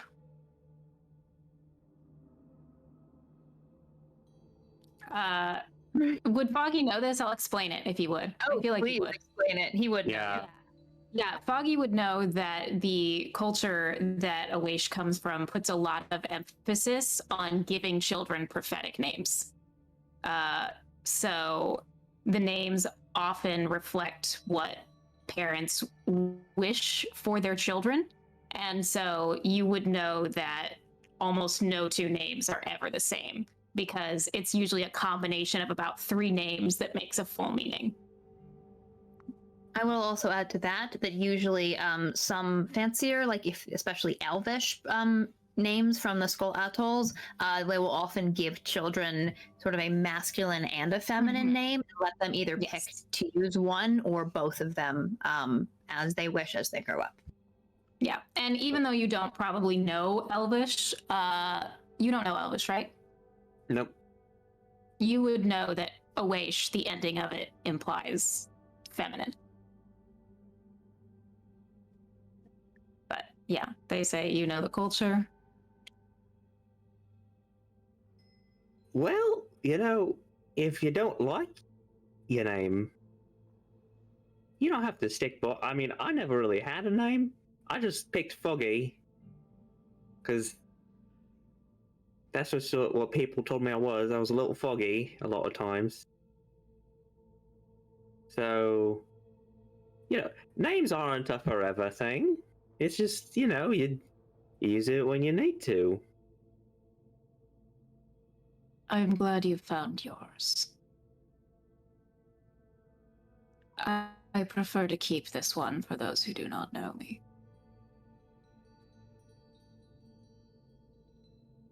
All right. What you planning to do with that information there? Oish takes a piece of gold out of their pocket and hands it to Foggy. Pulls out the harpoon. Asked a question, not a receipt. Leans forward. Are you threatening me?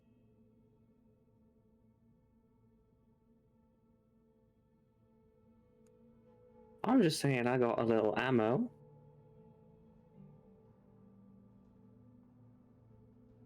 You want to shoot me?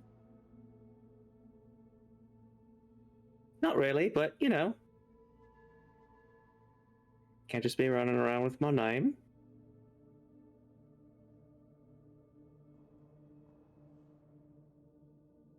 You see just a crack of magic energy at their fingertips.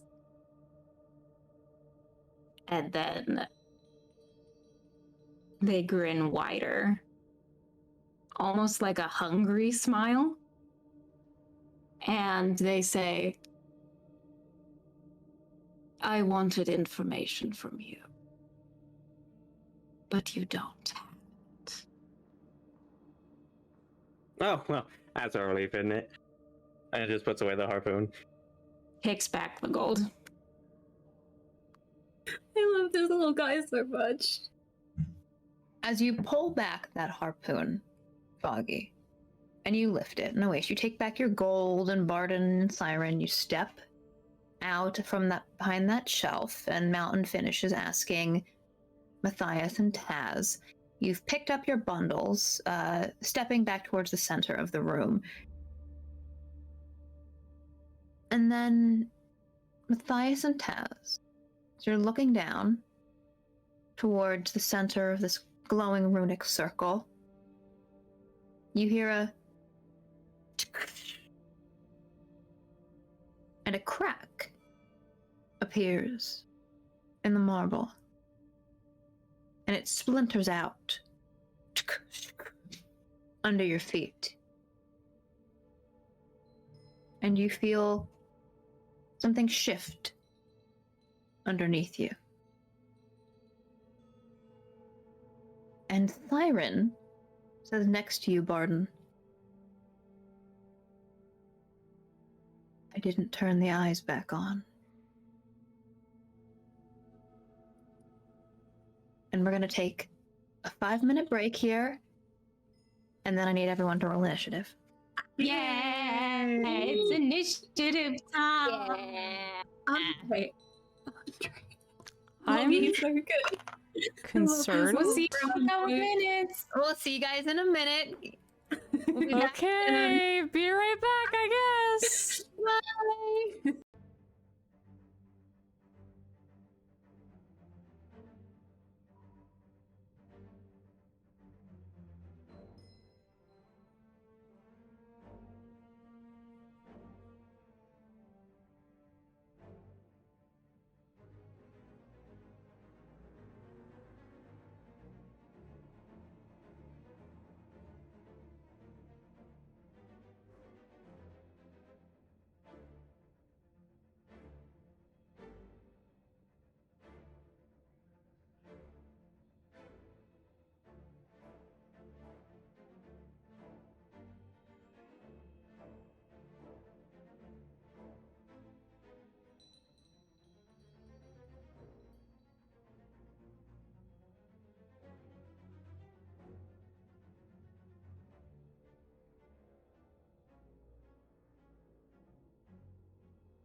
We're back.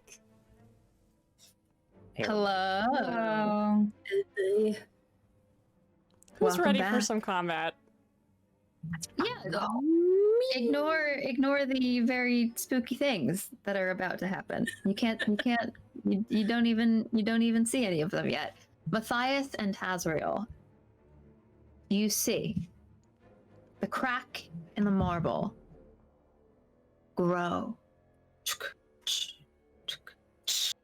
and split and splinter under your feet, and emerging its way up through is a massive plant.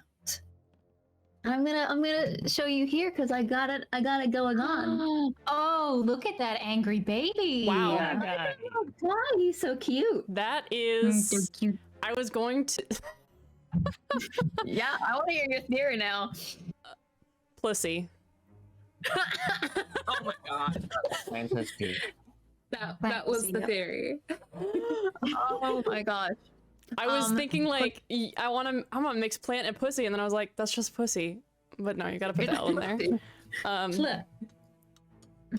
This massive plant has long vines that whip around as it claws and pushes and cracks its way up through the floor. The rest of you by the shelves also begin. Oh, I'm shaking. There we go. The rest of you by the shelves also begin to hear these loud cracking noises of stone breaking and shattering. And as Siren says, I forgot to turn the eyes back on, to you, Barden, you also hear steps from behind you. You look over your shoulder and you see what looks to be a patron of the library. Someone who's just wearing sort of a scholar's vest and little glasses, a human man who has a stack of books under his arm that he was perusing as he was going through the shelves here. But he stops and he looks towards this plant, and Sig and Foggy, you also see, just sort of coming around the corner from where you guys are, more patrons of the library here. Oh, People great. who are dressed, wearing scholars' robes or maybe mage's robes, very casually. Students look like they were maybe going through some of the shelves to do some research. But I do need everyone to roll initiative for me. And Foggy, if you want to move over next to me. Also, Am I all the way over there? Yeah, you're far away. Alex, I feel like your mic is loose or something. There's something that's bumping up against it that's giving me like little weird sounds. Little boom, boom. I don't know if anyone else I can hear will it, but... mess with that. You said for initiative. Initiative. I got a 19, What's your dex? a +4. Okay, so you go before me, but we got the same thing. I'm a ranger. We got the high I dex. keep forgetting I that got you're that Ranger. I keep high thinking you're dex. something different. Yeah, I keep thinking you're like a rogue. Yeah, right, I'm a right. It's the little- rogue thing. Stormkeeper, baby. Because I'm a little thief, I am. Yeah. I keep You're a thinking you're nasty thief little rogue. boy. These can be any class. How do we add? Is this better? Am I still bumping? So far, yes. Sounds good to me. All right. Oh, you can still hear it? No, you're good. I said can't. so far it's better. Like, yes, it's better is what I Oh, meant. okay. Oh, okay. Gave me a little bit of a shock. My there we go. mistake. Where do you want our initiatives? That was mine. In roll 20, I'm going to add our turns in for us. Give me a little turn Yeah. tracker. Yeah. A combat in Strange Hungers? Look, I like combat. Oh, I'm gonna do so much sexy shit. If your internet stays up. It's because we keep flirting with each other. This was supposed to happen. Yup. It's not the internet, it's my... What's happening? This guy did fine. Am I being goofy? I forget how to start my turn tracker. I'm such a silly guy. In roll 20. I think I found the There we buttons go. there. Okay. All right. So you guys should be able to click on your token and then roll. Otherwise, I can just add you manually. If you're not, if you want to tell me your numbers. Oh, hell yeah. Shit. Oh, yeah. Hold on. I did it wrong. How do we click I on have the you token and roll? Oh, it's probably not linked up to Roll20. Don't even worry Okay. about it. You said Foggy got a 19. I got a 19. Same, All right. yes. 19. Oh, Really? Matthias yeah. and Awish got a 19 as well. Yes, I got a 19. And Perfect. Darren got a 6. Darren, my beloved. There we go. I have a bunch of. He's trying. Oh, Darren boy. I keep trying to add. There I am. Pipes, pipes. Perfect. So that is, and then this bestie. Let me roll for this cute little guy. Oh, That's nice. okay. There's Are so many these things guys. patrons or monsters? Don't even worry about it. Okay. They're just guys. I'm worried about it. But, For the record. like, We know the is it a answer now. guy that I should try not to shoot?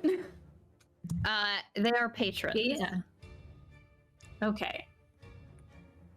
All right. So I think everything is in. Sort by descending. There we go. So it is Taz who is at the top of the order here. Ooh. But this thing does get a surprise round on you guys. Hey. Because it's really hard to Right, perceive right. something under the floor. That's fair. I think you are right. Alert feat doesn't. No, I'm not alert. I'm observant. Observant. Okay. I was gonna say I don't know if I can be surprised, but I'm not alert. I'm observant. Yeah. Mm-hmm. Okay, cool. No worries. So it is going to be this plant that will act first in the first round. Everyone else has the surprise condition, so they don't get to act. And then we will start with the top of the order with Tazriel. So as this massive plant pulls its way out through the crack in the ground, Matthias, Taz, and Mountain, you all see these vines whip out and lash towards you. So that is going to be a 25 to hit Matthias. Yeah. There we go. A 23 to hit Taz. And a 17 to hit Mountain. I'm gonna hit the NPC. You're gonna hit Barton's dad? You're Swear to God, if you hit, kill my dad. you're gonna hit the party dad. That is 8 slashing damage to Matthias, and you are grappled. 11 slashing to Taz, and oof, Mountain takes a bunch of slashing damage, and the 3 of you are now all grappled by vines as this thing just sort of reaches out and wraps these sharp, spiky tendrils around you. Taz, it is your turn. Uh-oh.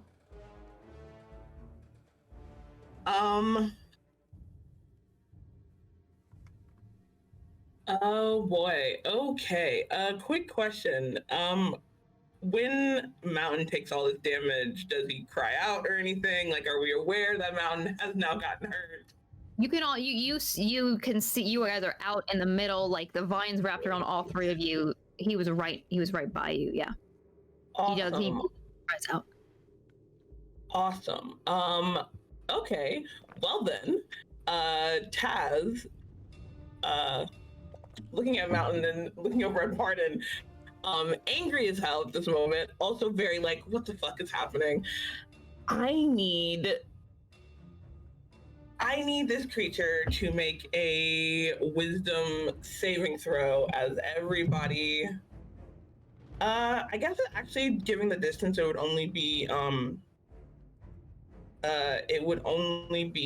Matthias and Mountain that hear like the whispers and abyssal and infernal again. All right, a wisdom saving throw. You said. Yeah. DC 12. Ugh. That is an 11. Fuck yes. Okay, so creature. Okay, let's see.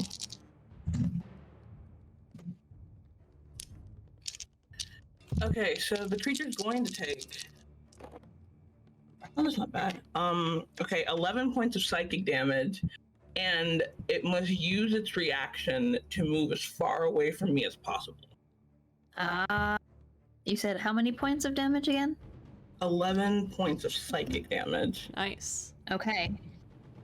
As you scream out in your mind those whispers, you feel a connection between you and this plant. And you hear in your head, it responds telepathically. And it says, fertilizer.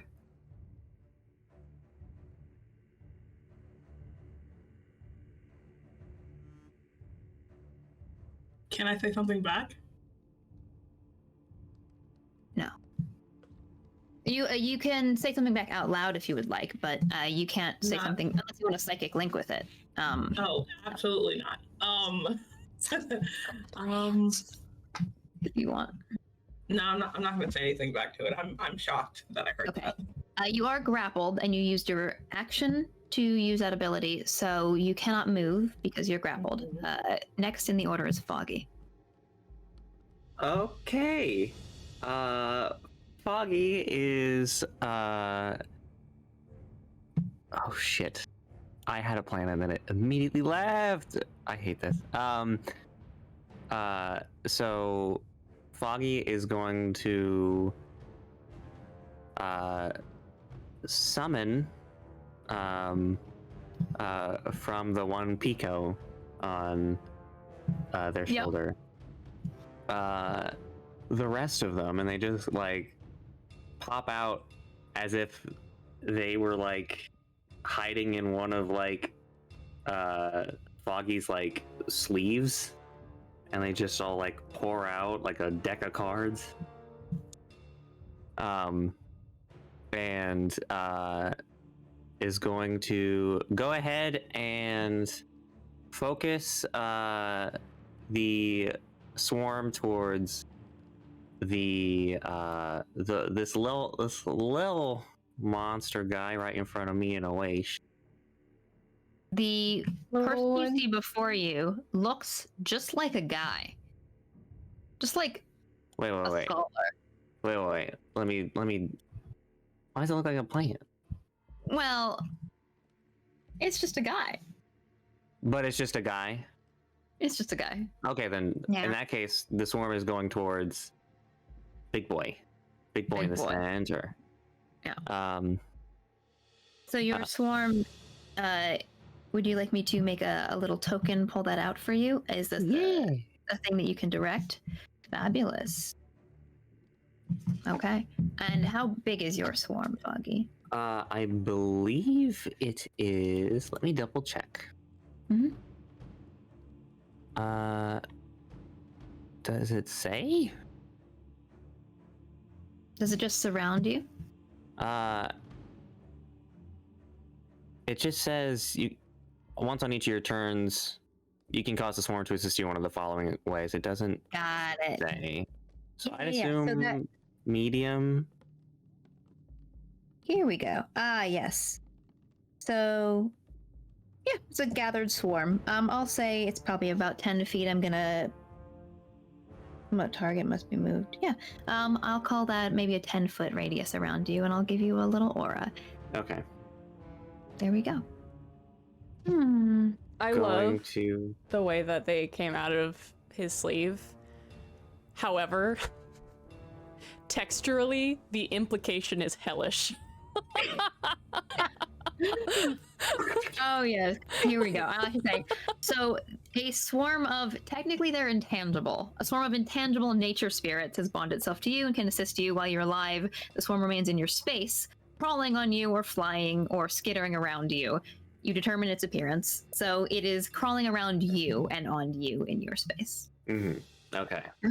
Perfect. Cool. And so you do have, I would say it's still an action because I wouldn't even call it an action to summon it. You just have it. So It's if you just want to a take, reaction. Cool. If you want to take like a dash action or a movement or something like that, you're welcome to do that. Okay. Or harpoon. I mean, you gotta. Yeah. gotta... If I use harpoon, will I be able to use the swarm's 1d6 additional piercing? Or Yes. does it? Okay. Cool. So I will. I think I would be fine with that. I will go ahead and make a harpoon attack. Oh, wait. Let me double check one other thing. No, I'm not going to use my harpoon yet. What I'm going to do is Foggy is going to go ahead and use an action. Their hair like stands up on end again, and like a series of like lightning bolts like fizzles through their hair, and then like shoots out towards the big plant monster in the middle and kind of like surrounds it in a bright aura. And Foggy just casts Fairy Fire. What save do I have Hell to yeah. make? You need to make a dex save. And I believe I need Matthias and Hazriel and Mountain to make them as well, right? Yes, It it's is an an area. effect. Cool. All right, this is the dex save for this plant. Oh, he got a 1 non-natural. Yeah. Get rainbow fied. I got a 9. Rainbow fight. Oh, What'd you get, Taz? I got a 24. Okay, Taz is great. Everybody else failed. So you also got light. Got it. Put a little. So Matthias and let's see, Mountain got a 13. 13 passes. That's the save. Got it. So Matthias and the plant, you guys begin to glow with this light, which means that both the plant and Matthias will have advantage on being attacked. Ah, no, not that. There we go. And it can't benefit from being invisible. I will also say, interestingly enough, that as this spell flashes out, you all get a glimpse of these floating orbs that were invisible, that were hanging around the center of this room, that have just sort of blink into existence. Like the spell is cast, and you see these orbs kind of blink into existence. Barden, just to since you look over, you can see that Siren's eyes are glowing blue, as he has just said. He's turned his eyes back on, basically, and he's now looking. So those are scrying orbs. Not scrying orbs, but sensors that he's allowed to use, and spell reveals them. That you have a movement if you would like it. Yeah, and then Foggy is like this little almost like anchovy swarm has just summoned around and like next to Oish in some Oish is probably getting a little bit slapped up by some fish. Where did you get those from? I'm so sorry. I'll be right back. And we'll go ahead and use their movement. Oh, what a terrible freeze frame. Oh no! I'm back. There we go. All right. What did you say? Yeah. What Oh, did I you say? said those aren't fucking native. Yeah. Oish, it is your turn. Oh, sorry, Alex. A quick question. Does Yes. this creature have a movement speed? Oh, reaction, not on its turn. It moves 10 feet away from you guys. Here's a question. Since it has to move as far away from me as possible and it's grappling me, does it release me to move away? I think it drags you with it. No, but it has. Awakened, but dumb. Is it really moving Yeah. away from me if we're staying the same distance? But It's like when you tie something to a cat's collar and it freaks the fuck out and starts running away, but it's attached, so it can't go anywhere. Mm-hmm. Yeah. I will say this. It is, a spell that you're using in targeting. It is not going to let go of grappling you, but I will, since you cast the spell, I will let you decide if you want it to drag you with it or if there's like space in the tendril where the tendrils kind of get a little bit longer, but it, Tendril, space in the tendril. Got it. And I will say you can tell as well. This thing's tendrils are way longer than they're very long. You would say maybe 20 feet long. So there's definitely space for them to shift away from you. So there, that guy. Wait, that's 1, 2, 10 feet. Perfect. Okay, so that is Oish turn. Oish turn, go. Hello. Okay. So it's here now. Oops. Yes. Hang on. Gotta click to my regular ping. It's here. Mhm. So I shall move my good bitch. Let's see. That's 70 feet.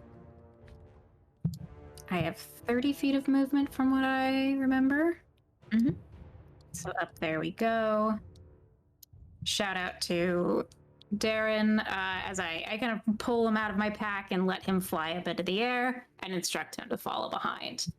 And then after I reach my movement, so I have a spell, I have a Order of Scribes ability that allows me to replace damage types with any spell that I have in my book.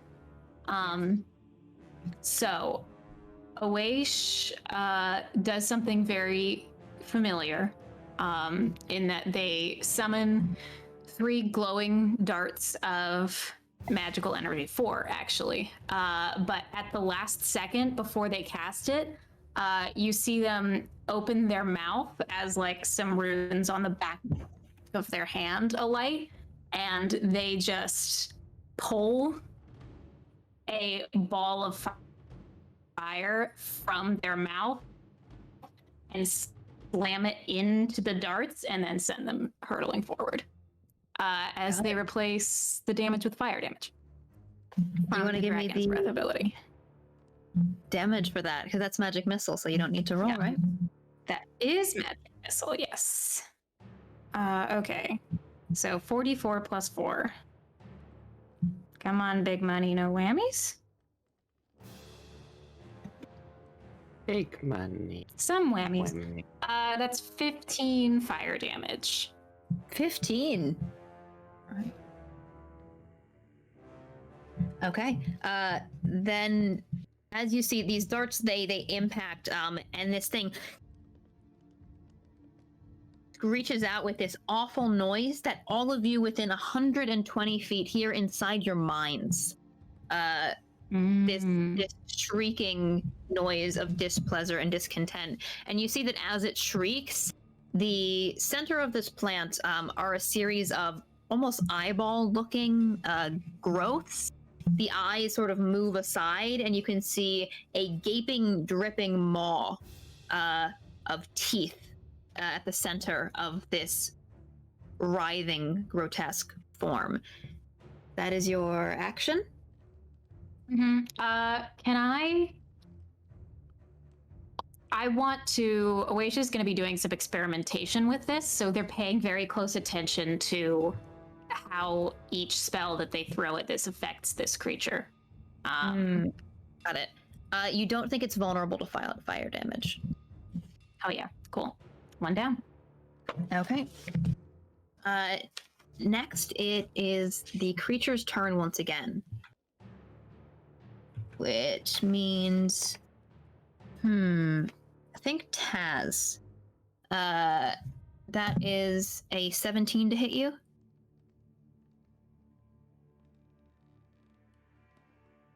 Hello? I think you're muted. Oh, also I have 2 Darrens. I'm on mute. Yes, that hits the squishy road. Got it. Okay, so you are going to take... I need to roll some d8s.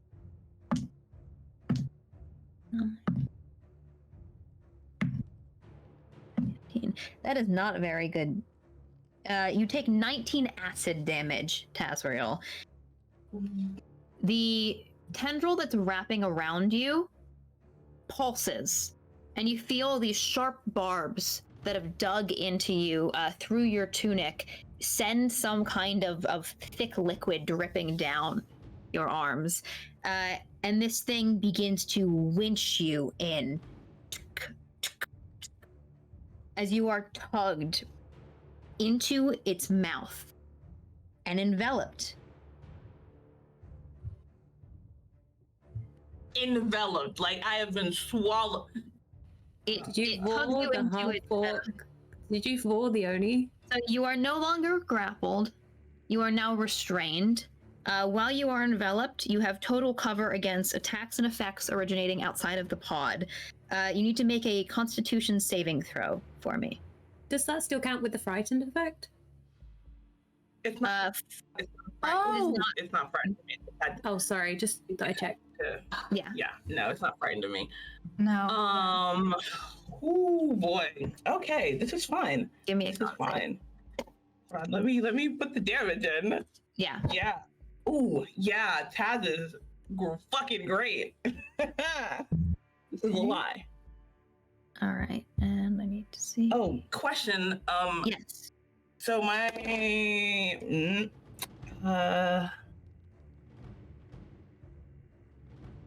okay, I'm going to use my Tower of Iron Will because that was, can you say that was garbage? Yes. That's even fucking worse. Okay. Quick question. When I take that damage, am I able to do Hellish Rebuke? Yes, absolutely. You can. Yeah, I guess. Hellish Rebuke. Great. So this creature is going to take, or I need a dexterity saving throw. A 10? Yeah. Oh, the DC's 12, so okay. Cool. And it's going to take 3d10. Okay, not bad. 2, 10. Takes 18 points of fire damage from me. Because I would have done Hellish Rebuke before my Can't do Iron Will. Yeah, I can't do the Iron Roll, which doesn't matter because I failed both. No so worries. that is the first roll was a 5 plus 7. That's a 7. A 7. All right.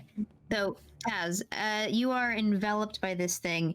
You begin to feel drowsy, woozy. There's some kind of taste in your mouth. It's almost sinister, sour, and sweet. You are stunned.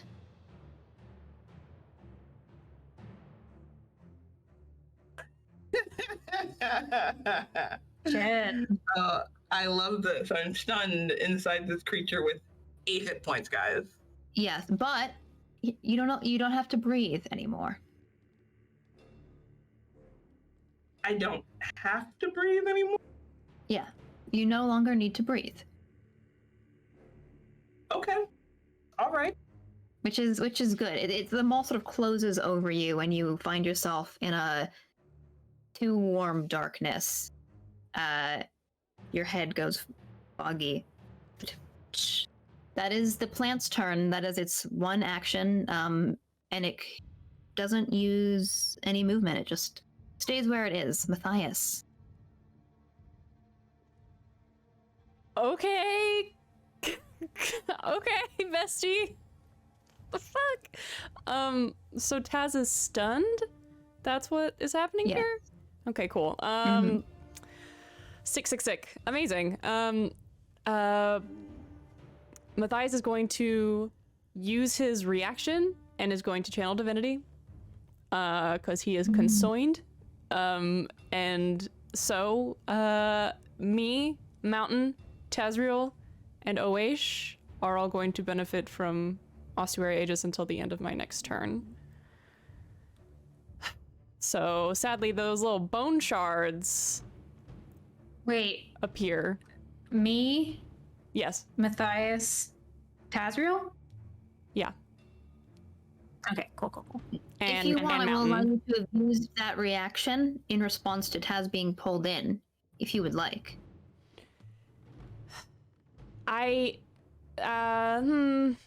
Oh no, but then it's the end of your turn versus for the whole round. That's why I waited. So Good stuff. No worries. So it's me, So Mountain, those Taz, and bones Oish. And those That's fine. shards of bone solidify and begin to rotate around each of us as a reaction. And then I'm going to use my action to try and get out of this grapple. So that is Okay. athletics to get out. Yes. Okay, sick. Let's do this. Okay, that's an 18. Yes. Amazing. You can pull and tug this sharp vine off of you, and it slows to the ground. Falls to the ground Flops. and wiggles. That's the one. Flops I got to the you. ground and wiggles. Okay, and that is my action, so that is all I can do for that. I am going to move myself over to... I don't know if I should get right up on that thing's mouth, but I do want to try and help Mountain, because, good lord, but Tazriel's like in its mouth. Yeah, I'll just put myself right here. Right there. And You sort of step over the vine that is holding Mountain in place. Yeah. Yep. And that is your turn, that's my whole turn. Barden. I think Barden just for a second yelled like to Siren, "What the fuck is that thing?" and runs. We've had an infestation recently. First time hearing about it. Run. So I've got 5, 10, 15. Someone measure 30 feet for me towards the creature. I can't remember how to do it. There we go. Thank you. Okay, so can't quite get there yet. Mm-hmm. And if I rage now, it would quit before my next turn, wouldn't it? Unless it attacks you.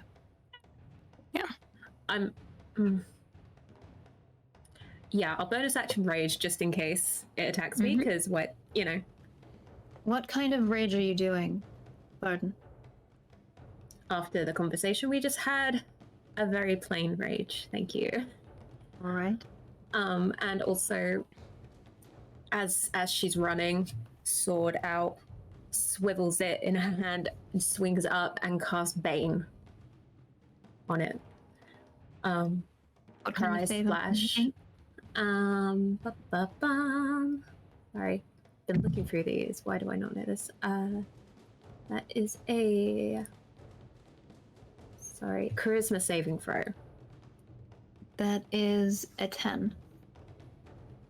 That's against my Your sword, Sorry. which I believe means it is baned, yes. So that's something. Okay. And her eyes are just. She's obviously seen Taz go in, right? Yeah. And just terrified, but her eyes are switching to her dad, who has no form of defense except for a fucking stick. Barden, you turn and sprint towards this creature. Siren says, "We've had an infestation."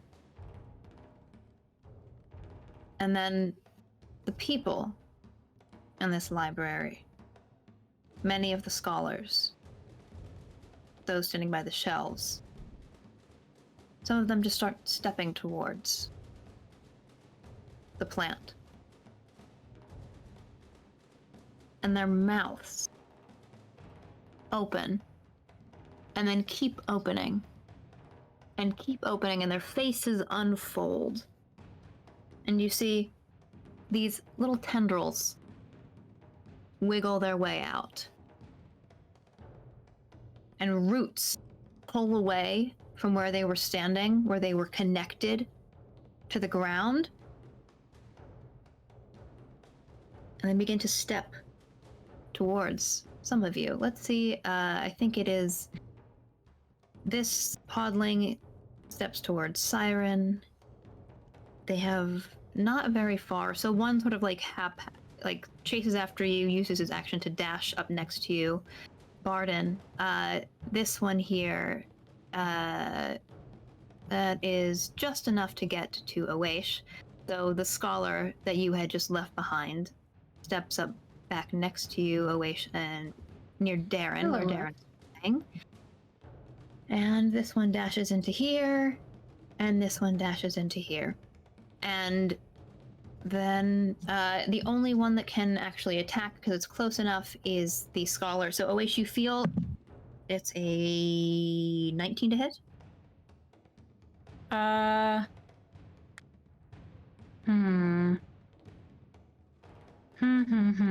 No. Shield. All right. Something sort of slams down, and almost instinctively, as you summon up your shield, you see that the Scholar behind you, his hand has turned into some kind of lashing whip, and he's slammed it down onto the magic shield, and then staggers back as the runes at the crest of your brow appear. Rude. Shrieks at you. That is the podling's turn. Then, from the shelves that some of you were standing near, you begin to hear mechanical clicking. Some of them shift in place, and Siren calls out a word in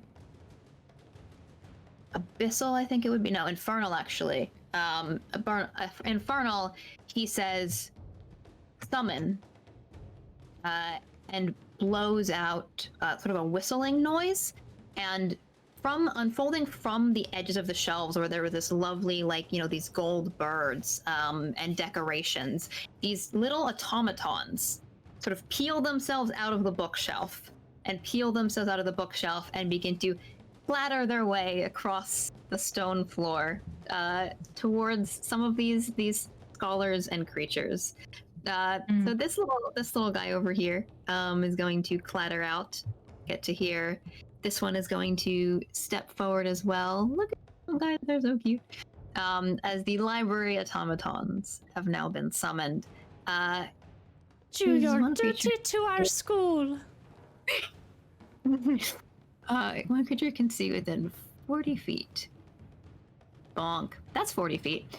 So one of the library automatons turns this little, it has this little like eye on a stalk that it leans forward and then turns up towards the massive plant, and is going to use its gaze.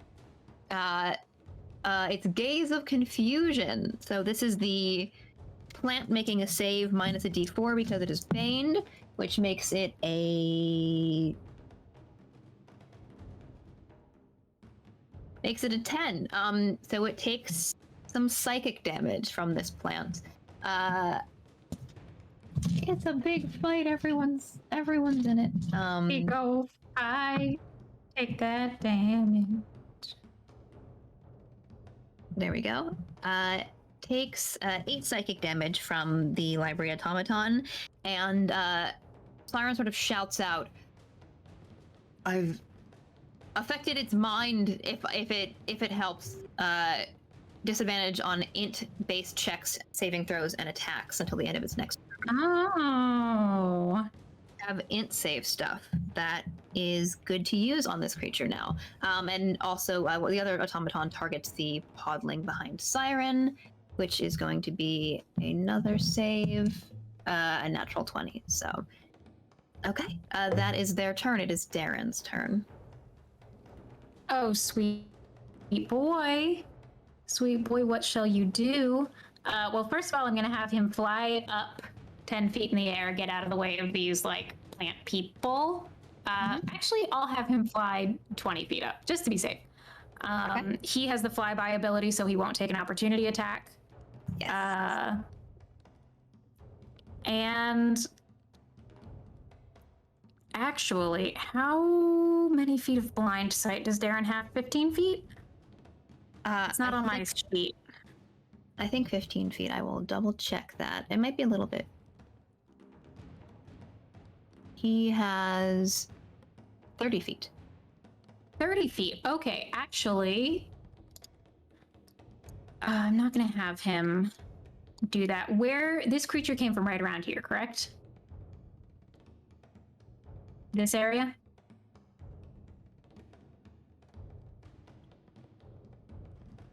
Hello? I muted. Am I I'm bad? No, you're Oh, good. okay. The body take, the plant or the podlings? Which one? The plant. Is this where the crack is? Yeah, the crack is at the center of the runic circle. Okay, I'm actually not sending Darren up into the air. I am having him dash. He has 80 feet of movement. Bop, bop, bop, bop, bop. So move to there. That's 60 feet. And then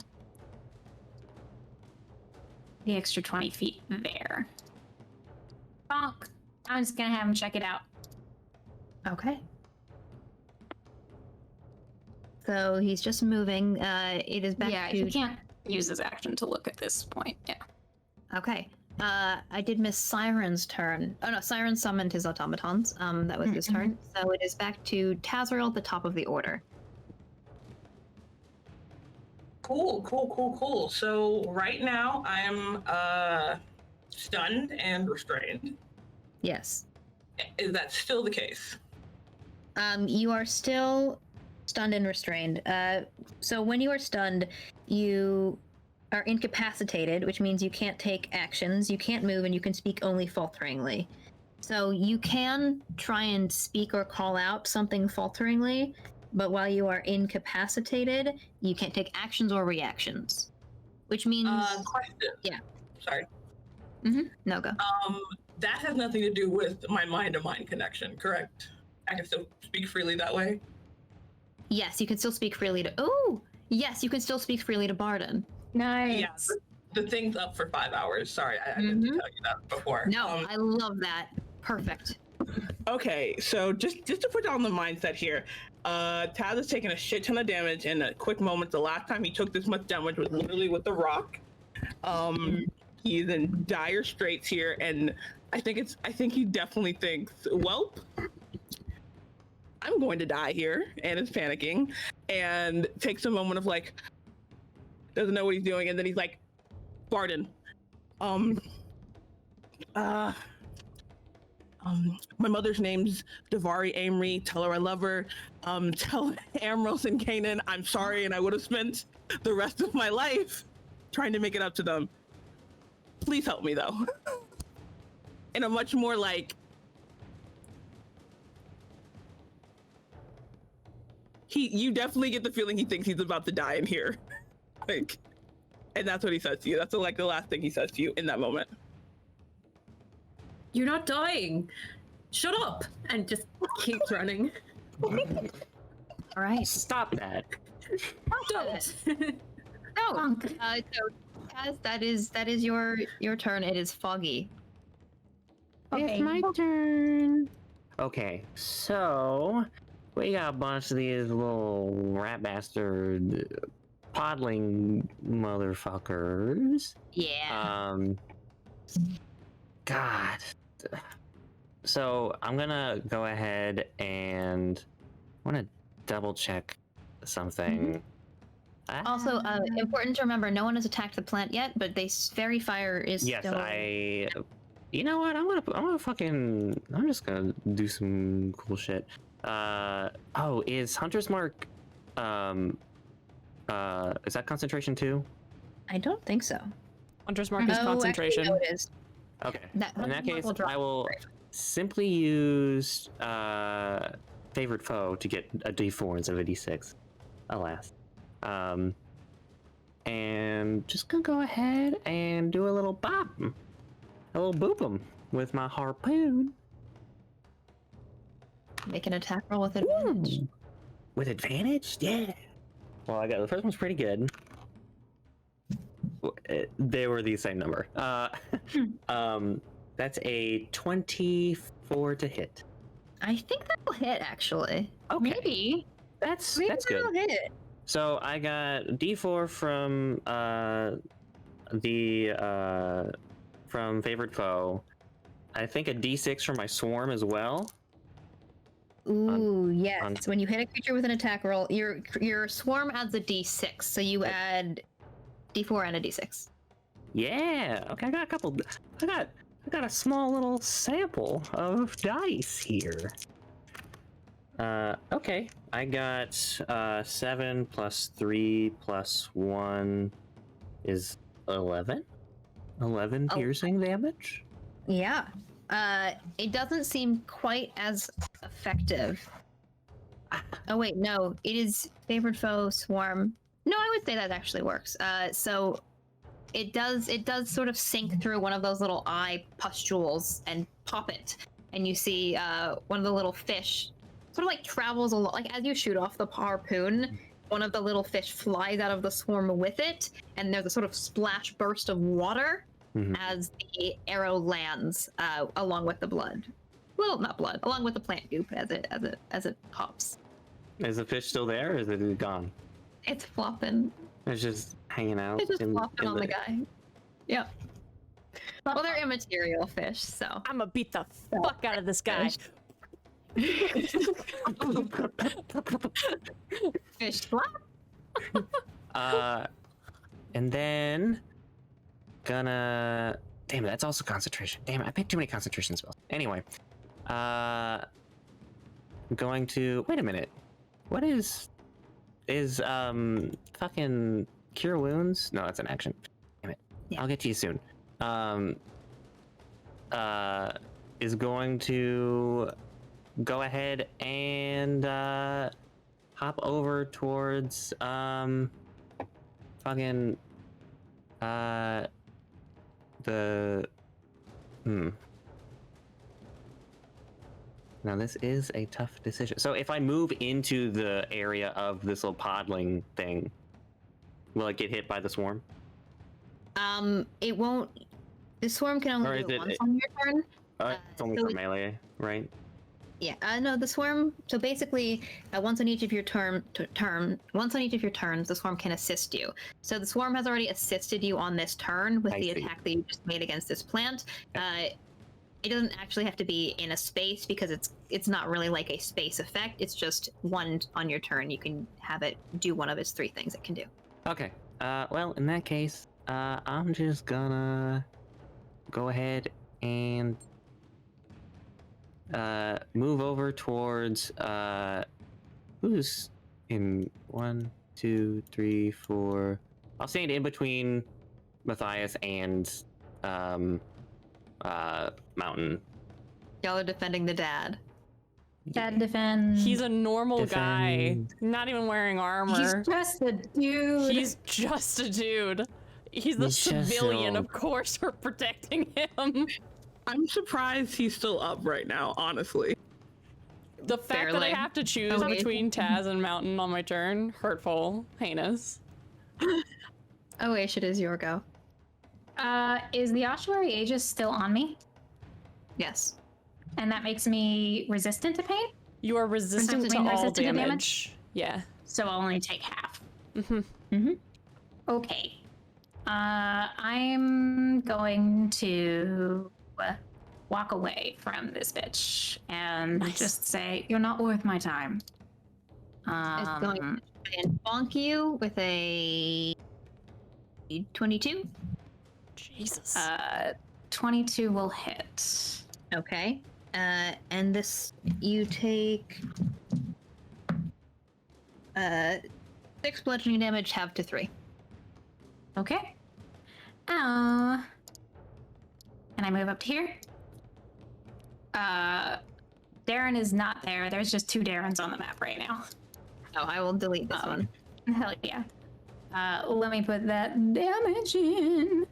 And I am going to cast... Taz can't get hurt on things from the outside, right? No, he can't. Tasha's Caustic Brew. Same as before. Pull the acid out, send it in a line towards this creature. All right. Needs to make a dexterity saving throw? Yes. Minus a d4 from Bane is a 9. Plus, sorry, is Fairy Fire still up? Fairy Fire doesn't count on saves. Sorry. Yeah. No You're worries. good. Yeah, because I'm not rolling to attack. bonk, bonk, bonk. But that is still a failed save. So, this is acid damage. And it is going to take, let's see, 2d4 acid damage, I believe. Yes, just 2d4. But that's 7 damage, and now it is covered until it takes its action to scrape it off. Got it. And because you're paying careful attention, the acid does sizzle, but it's also not vulnerable to acid. Just normal damage. How interesting. Okay, that's 2. And that, I believe, will be my turn. I've taken my action, movement. Haven't done a bonus action, but I don't feel like it, so I'm good. Okay. I don't feel like it. I don't wanna, I'm tired. The plant's turn. It still has mountain grappled, but it's going to make some vine attacks. Let's see. I have each of you in my range here. That is going to be, how many do you get? 1, 2, 3. So to hit Matthias is going to be a 9. To hit... That doesn't hit. Wow. Foggy is another 9. I just rolled 2 2s. And to hit Oash is a 10.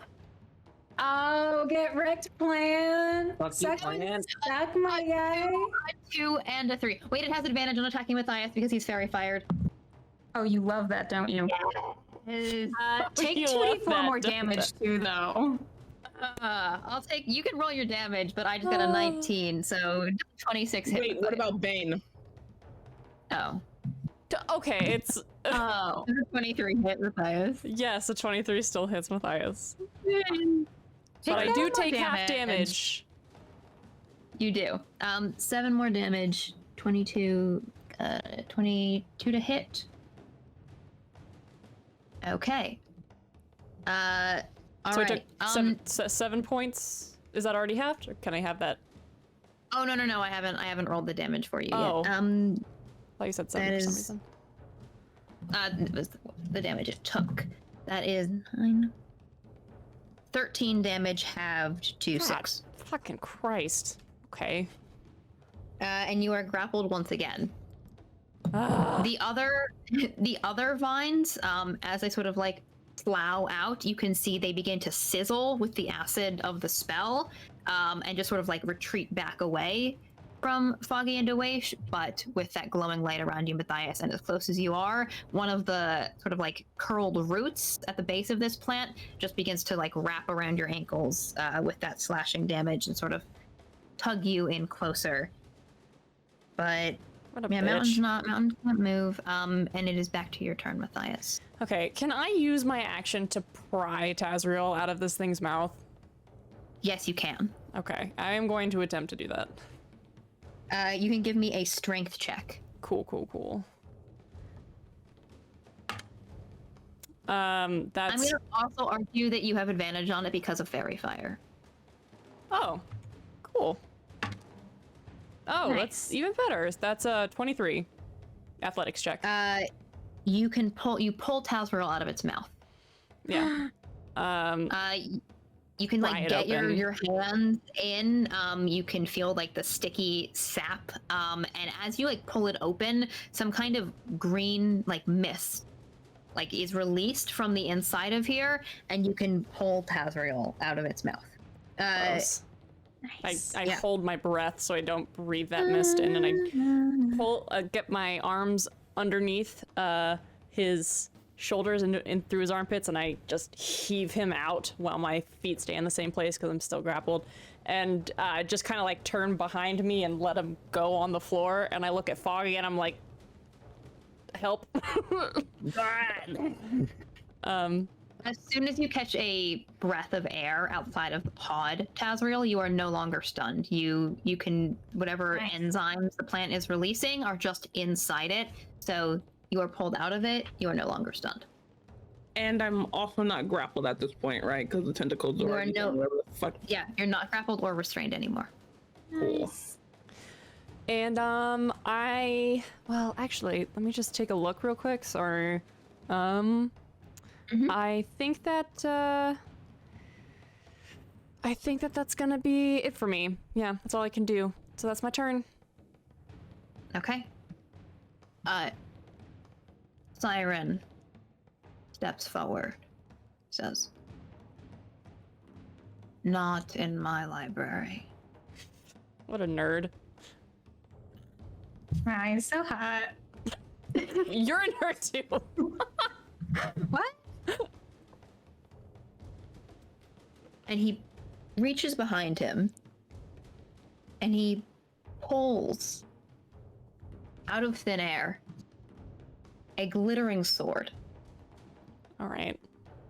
That's and kinda cool. throws it towards the creature as he casts Spiritual Weapon. I hate this guy actually. Are you okay, Sarah? No. Just love wizards. That is his bonus action. That is going to be a hit. He's got a spicy fucking modifier. That will definitely hit. Plus 5 is 10 damage. You see this transparent, translucent sword come sort of like sticking down through, again, one of those eye things, just, and then pulls back and hovers in the air over it. That's his bonus action. Then he's going to use his action to cast a cantrip. But he is a very high level wizard. So he, once he's thrown that sword, reaches to his shoulder, sort of peels what would be like a little fire-shaped rune. He was just wearing a shirt, not his coat, so you can see it now. Sort of pulls this rune off and flicks it towards the creature, and that is with advantage. A will hit, and he's 3d10. Okay. Siren down there.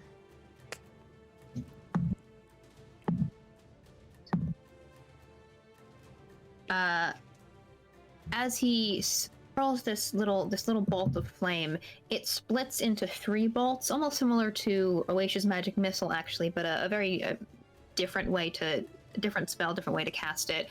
And each of them sort of like lands on a different part of the creature, and then in a burst of flame. And that is his turn. But this thing is now looking rough. Really, really rough. You can see smoking, sizzling. The pod that you had pulled Tazriel out of is now like sort of half collapsed in on the side, and you can see the sprouts on the tendrils that are wrapping around your foot are beginning to shrivel. So not looking great. That is Siren's turn. Barden, it is your go. You were not attacked, so your rage does fade. Damn it. Got another use though. Yeah, I've got another 2. That's fine. Can I make it over to the vine that has mountain? Yeah. 5, 10, 15, 20, 25. There? Mm-hmm. Oh, okay. I'll just make it there. That's fine. Yeah, so 25 feet movement, bonus action rage again, and I'm gonna try and two-handed slice the vine. All right. I'll allow you to. You do have advantage on it because the thing still has fairy fire and Foggy's still concentrating. If you want to target a specific area of the plant, usually, if you would like try and cut off someone's wrist or something in combat, I might allow you to do that with disadvantage. You're trying to aim in a particular way. If you want to take a flat roll on this, I'll still let you make an attack roll against the creature instead of having advantage, and you can try and cut mountain loose. I think it's what it should Nice. do. Yeah. Give me that attack roll. Remember to use I think it's a +7 or +8 on your sword now, and you get extra damage because you are raging. Oh, that's a 12. That's a unnatural 20. Nice. Yes. And that's two-handed, so that's 1d10. Ooh. That's a 12? 12 damage? Good 12 shit. damage. Absolutely. You cut through the vine with your sword. Just eyes are flashing and just breath heaving and just... Mountain, as the vine falls and releases him, sort of like falls, not to a knee, but like leaning on his staff, and he says, thank you. And just sort of like staggers back as far as, he doesn't have a movement yet, but will begin to stagger back away from it. She doesn't turn back to look at him yet. Her eyes are on this thing. Just Got it. intense. That is your turn. The other scholar creatures now gather themselves closer around the rest of you. And you see as well that one of them in particular is a little bit faster, is moving a little bit more quickly towards the rest of you. And the taller one exhales over the group of you. I need dexterity saving throws in a 15-foot cone from this guy, which is going to be Matthias. Let's see, he was coming from here. Going to be Matthias, Taz, Barden, Foggy, and Mountain. Okay. Attacking the dad. These are dex saves? Dex saves. That's Ooh, fine. fuck's sake. How dare you? I got 24, baby. Nice. 19, Alex. I got a 3. All right, That's 5. 3? a 5. Okay. And this, I need to roll my damage on this. Not super cute. Not cute. Look, I'm big and strong. Not fancy with feet.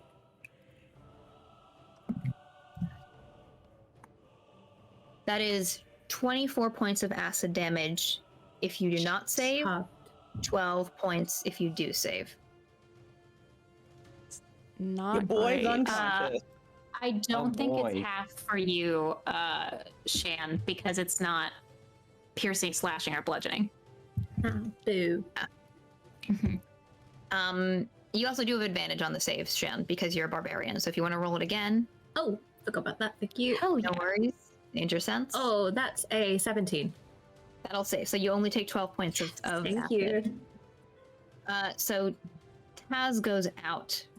Oh, shit. Anyone else? And Mountain falls as well. Shit. Shit. We got some healers here. We got some healers. That is its turn. The other podlings. One takes a slam at Foggy with a 12 to hit. 12 does not hit. Okay, and that one that you've been running away from away takes a slam at you with a natural 1. Running away from. Choosing not to engage. 2 of them attack Siren with a nope and a nope, 6 and a 2. So those are all the podlings go. The library automatons move in. Going to direct their gaze towards this thing once again. Those little eyeball stalks coming out. So it makes 2 saves minus a d4. That's a success. And a 9 minus 4 is a failure, which means that it's going to take some psychic damage. 1, 2, 9. Oh, this thing, the sort of crumpled in eyes pulse almost with like an unpleasant liquid movement, and you all hear in your minds once again that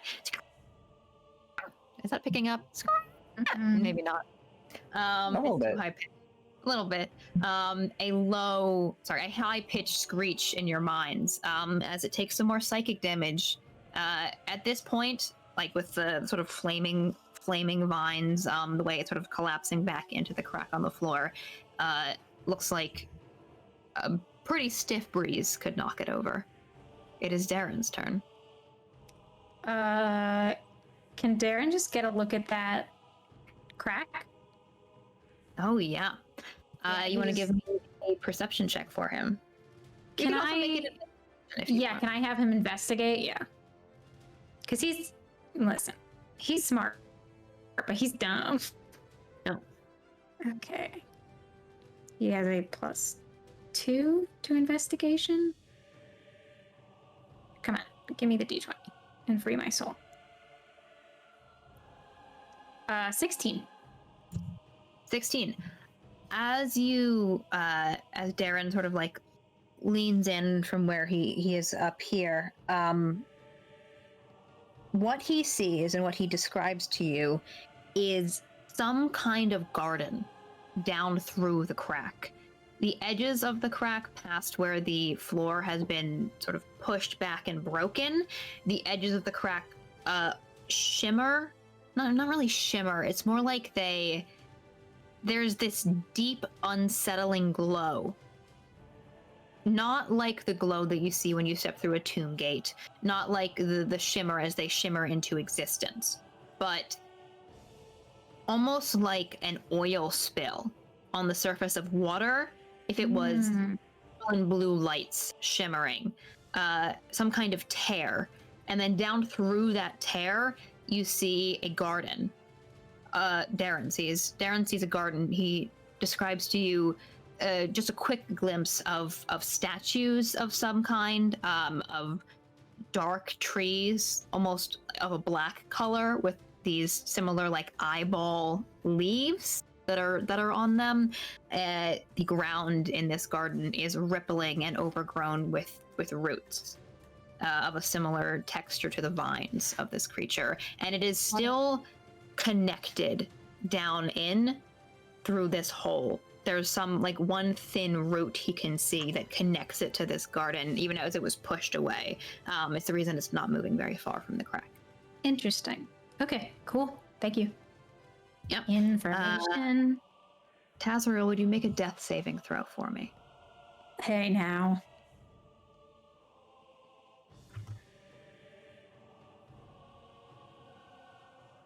Don't.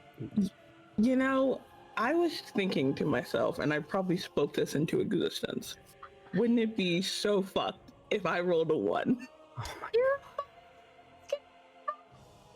I'm right next to you. Don't worry. One.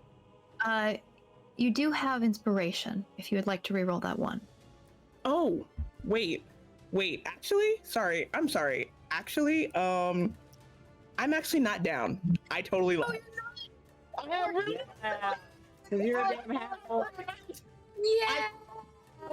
Okay. Thematically, Taz passes out, and then it comes back to my turn. They're like, Yes. and bonus action. Yes. I'm disengaging, and then I'm running away 35 feet. What? Don't run away. I gotta heal you. I think I'd rather leave the space than be here than get healed. You did so so I'm gonna, so it doesn't get an opportunity attack as you leave its 20-foot reach. and that means I have my action left, and Yes. I have advantage because Fairy Fire is still up. Mm-hmm. Yep. Which means I get sneak attack, which means this motherfucker needs to make a fucking, what is it, intelligence saving throw. It has disadvantage on intelligence saves because of the gaze of confusion. This is And minus wait. Actually, wait. I have to hit first. Okay, Before it you happens. hit. Yep. Let's see. Oh fuck yeah! One of these is a 19. Fuck yeah! Eat my ass. Sorry. I'm sorry. I'm sorry, Twitch. I'm sorry. You do actually do that. It did eat your ass. Okay. All right. So Give me that damage, baby. Yes, and I need this creature to make an intelligence saving throw, DC 12. And save with disadvantage minus a d4. That is a 2 minus 3 is -1. Huh? Plus 2 is a 1 non-natural. And does my intelligence increase based on this creature? Your intelligence does increase, yes. Okay, awesome. All right, so it's gonna take my 2d6, my 1 die, blades plus 4.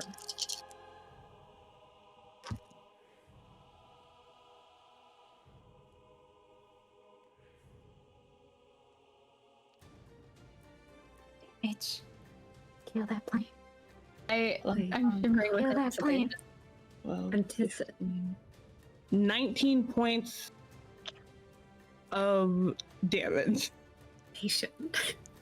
Hazard. Would you like to finish this fight lethally or non-lethally?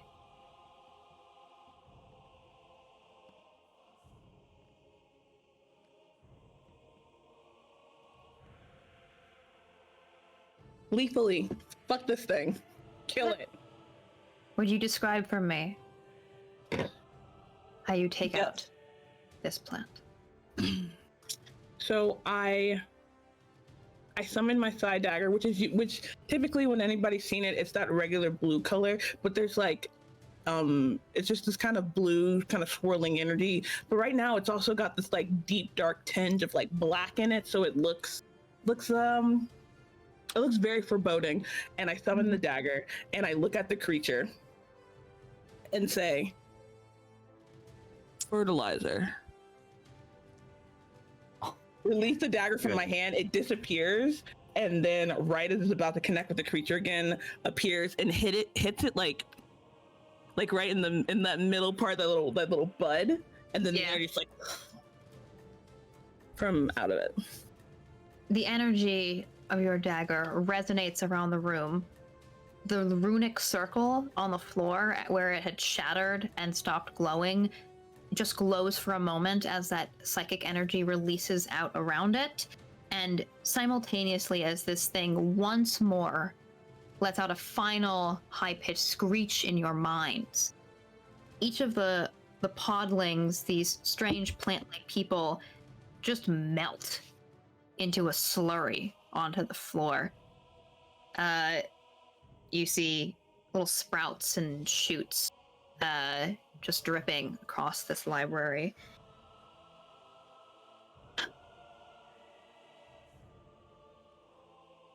And that crack in the ground,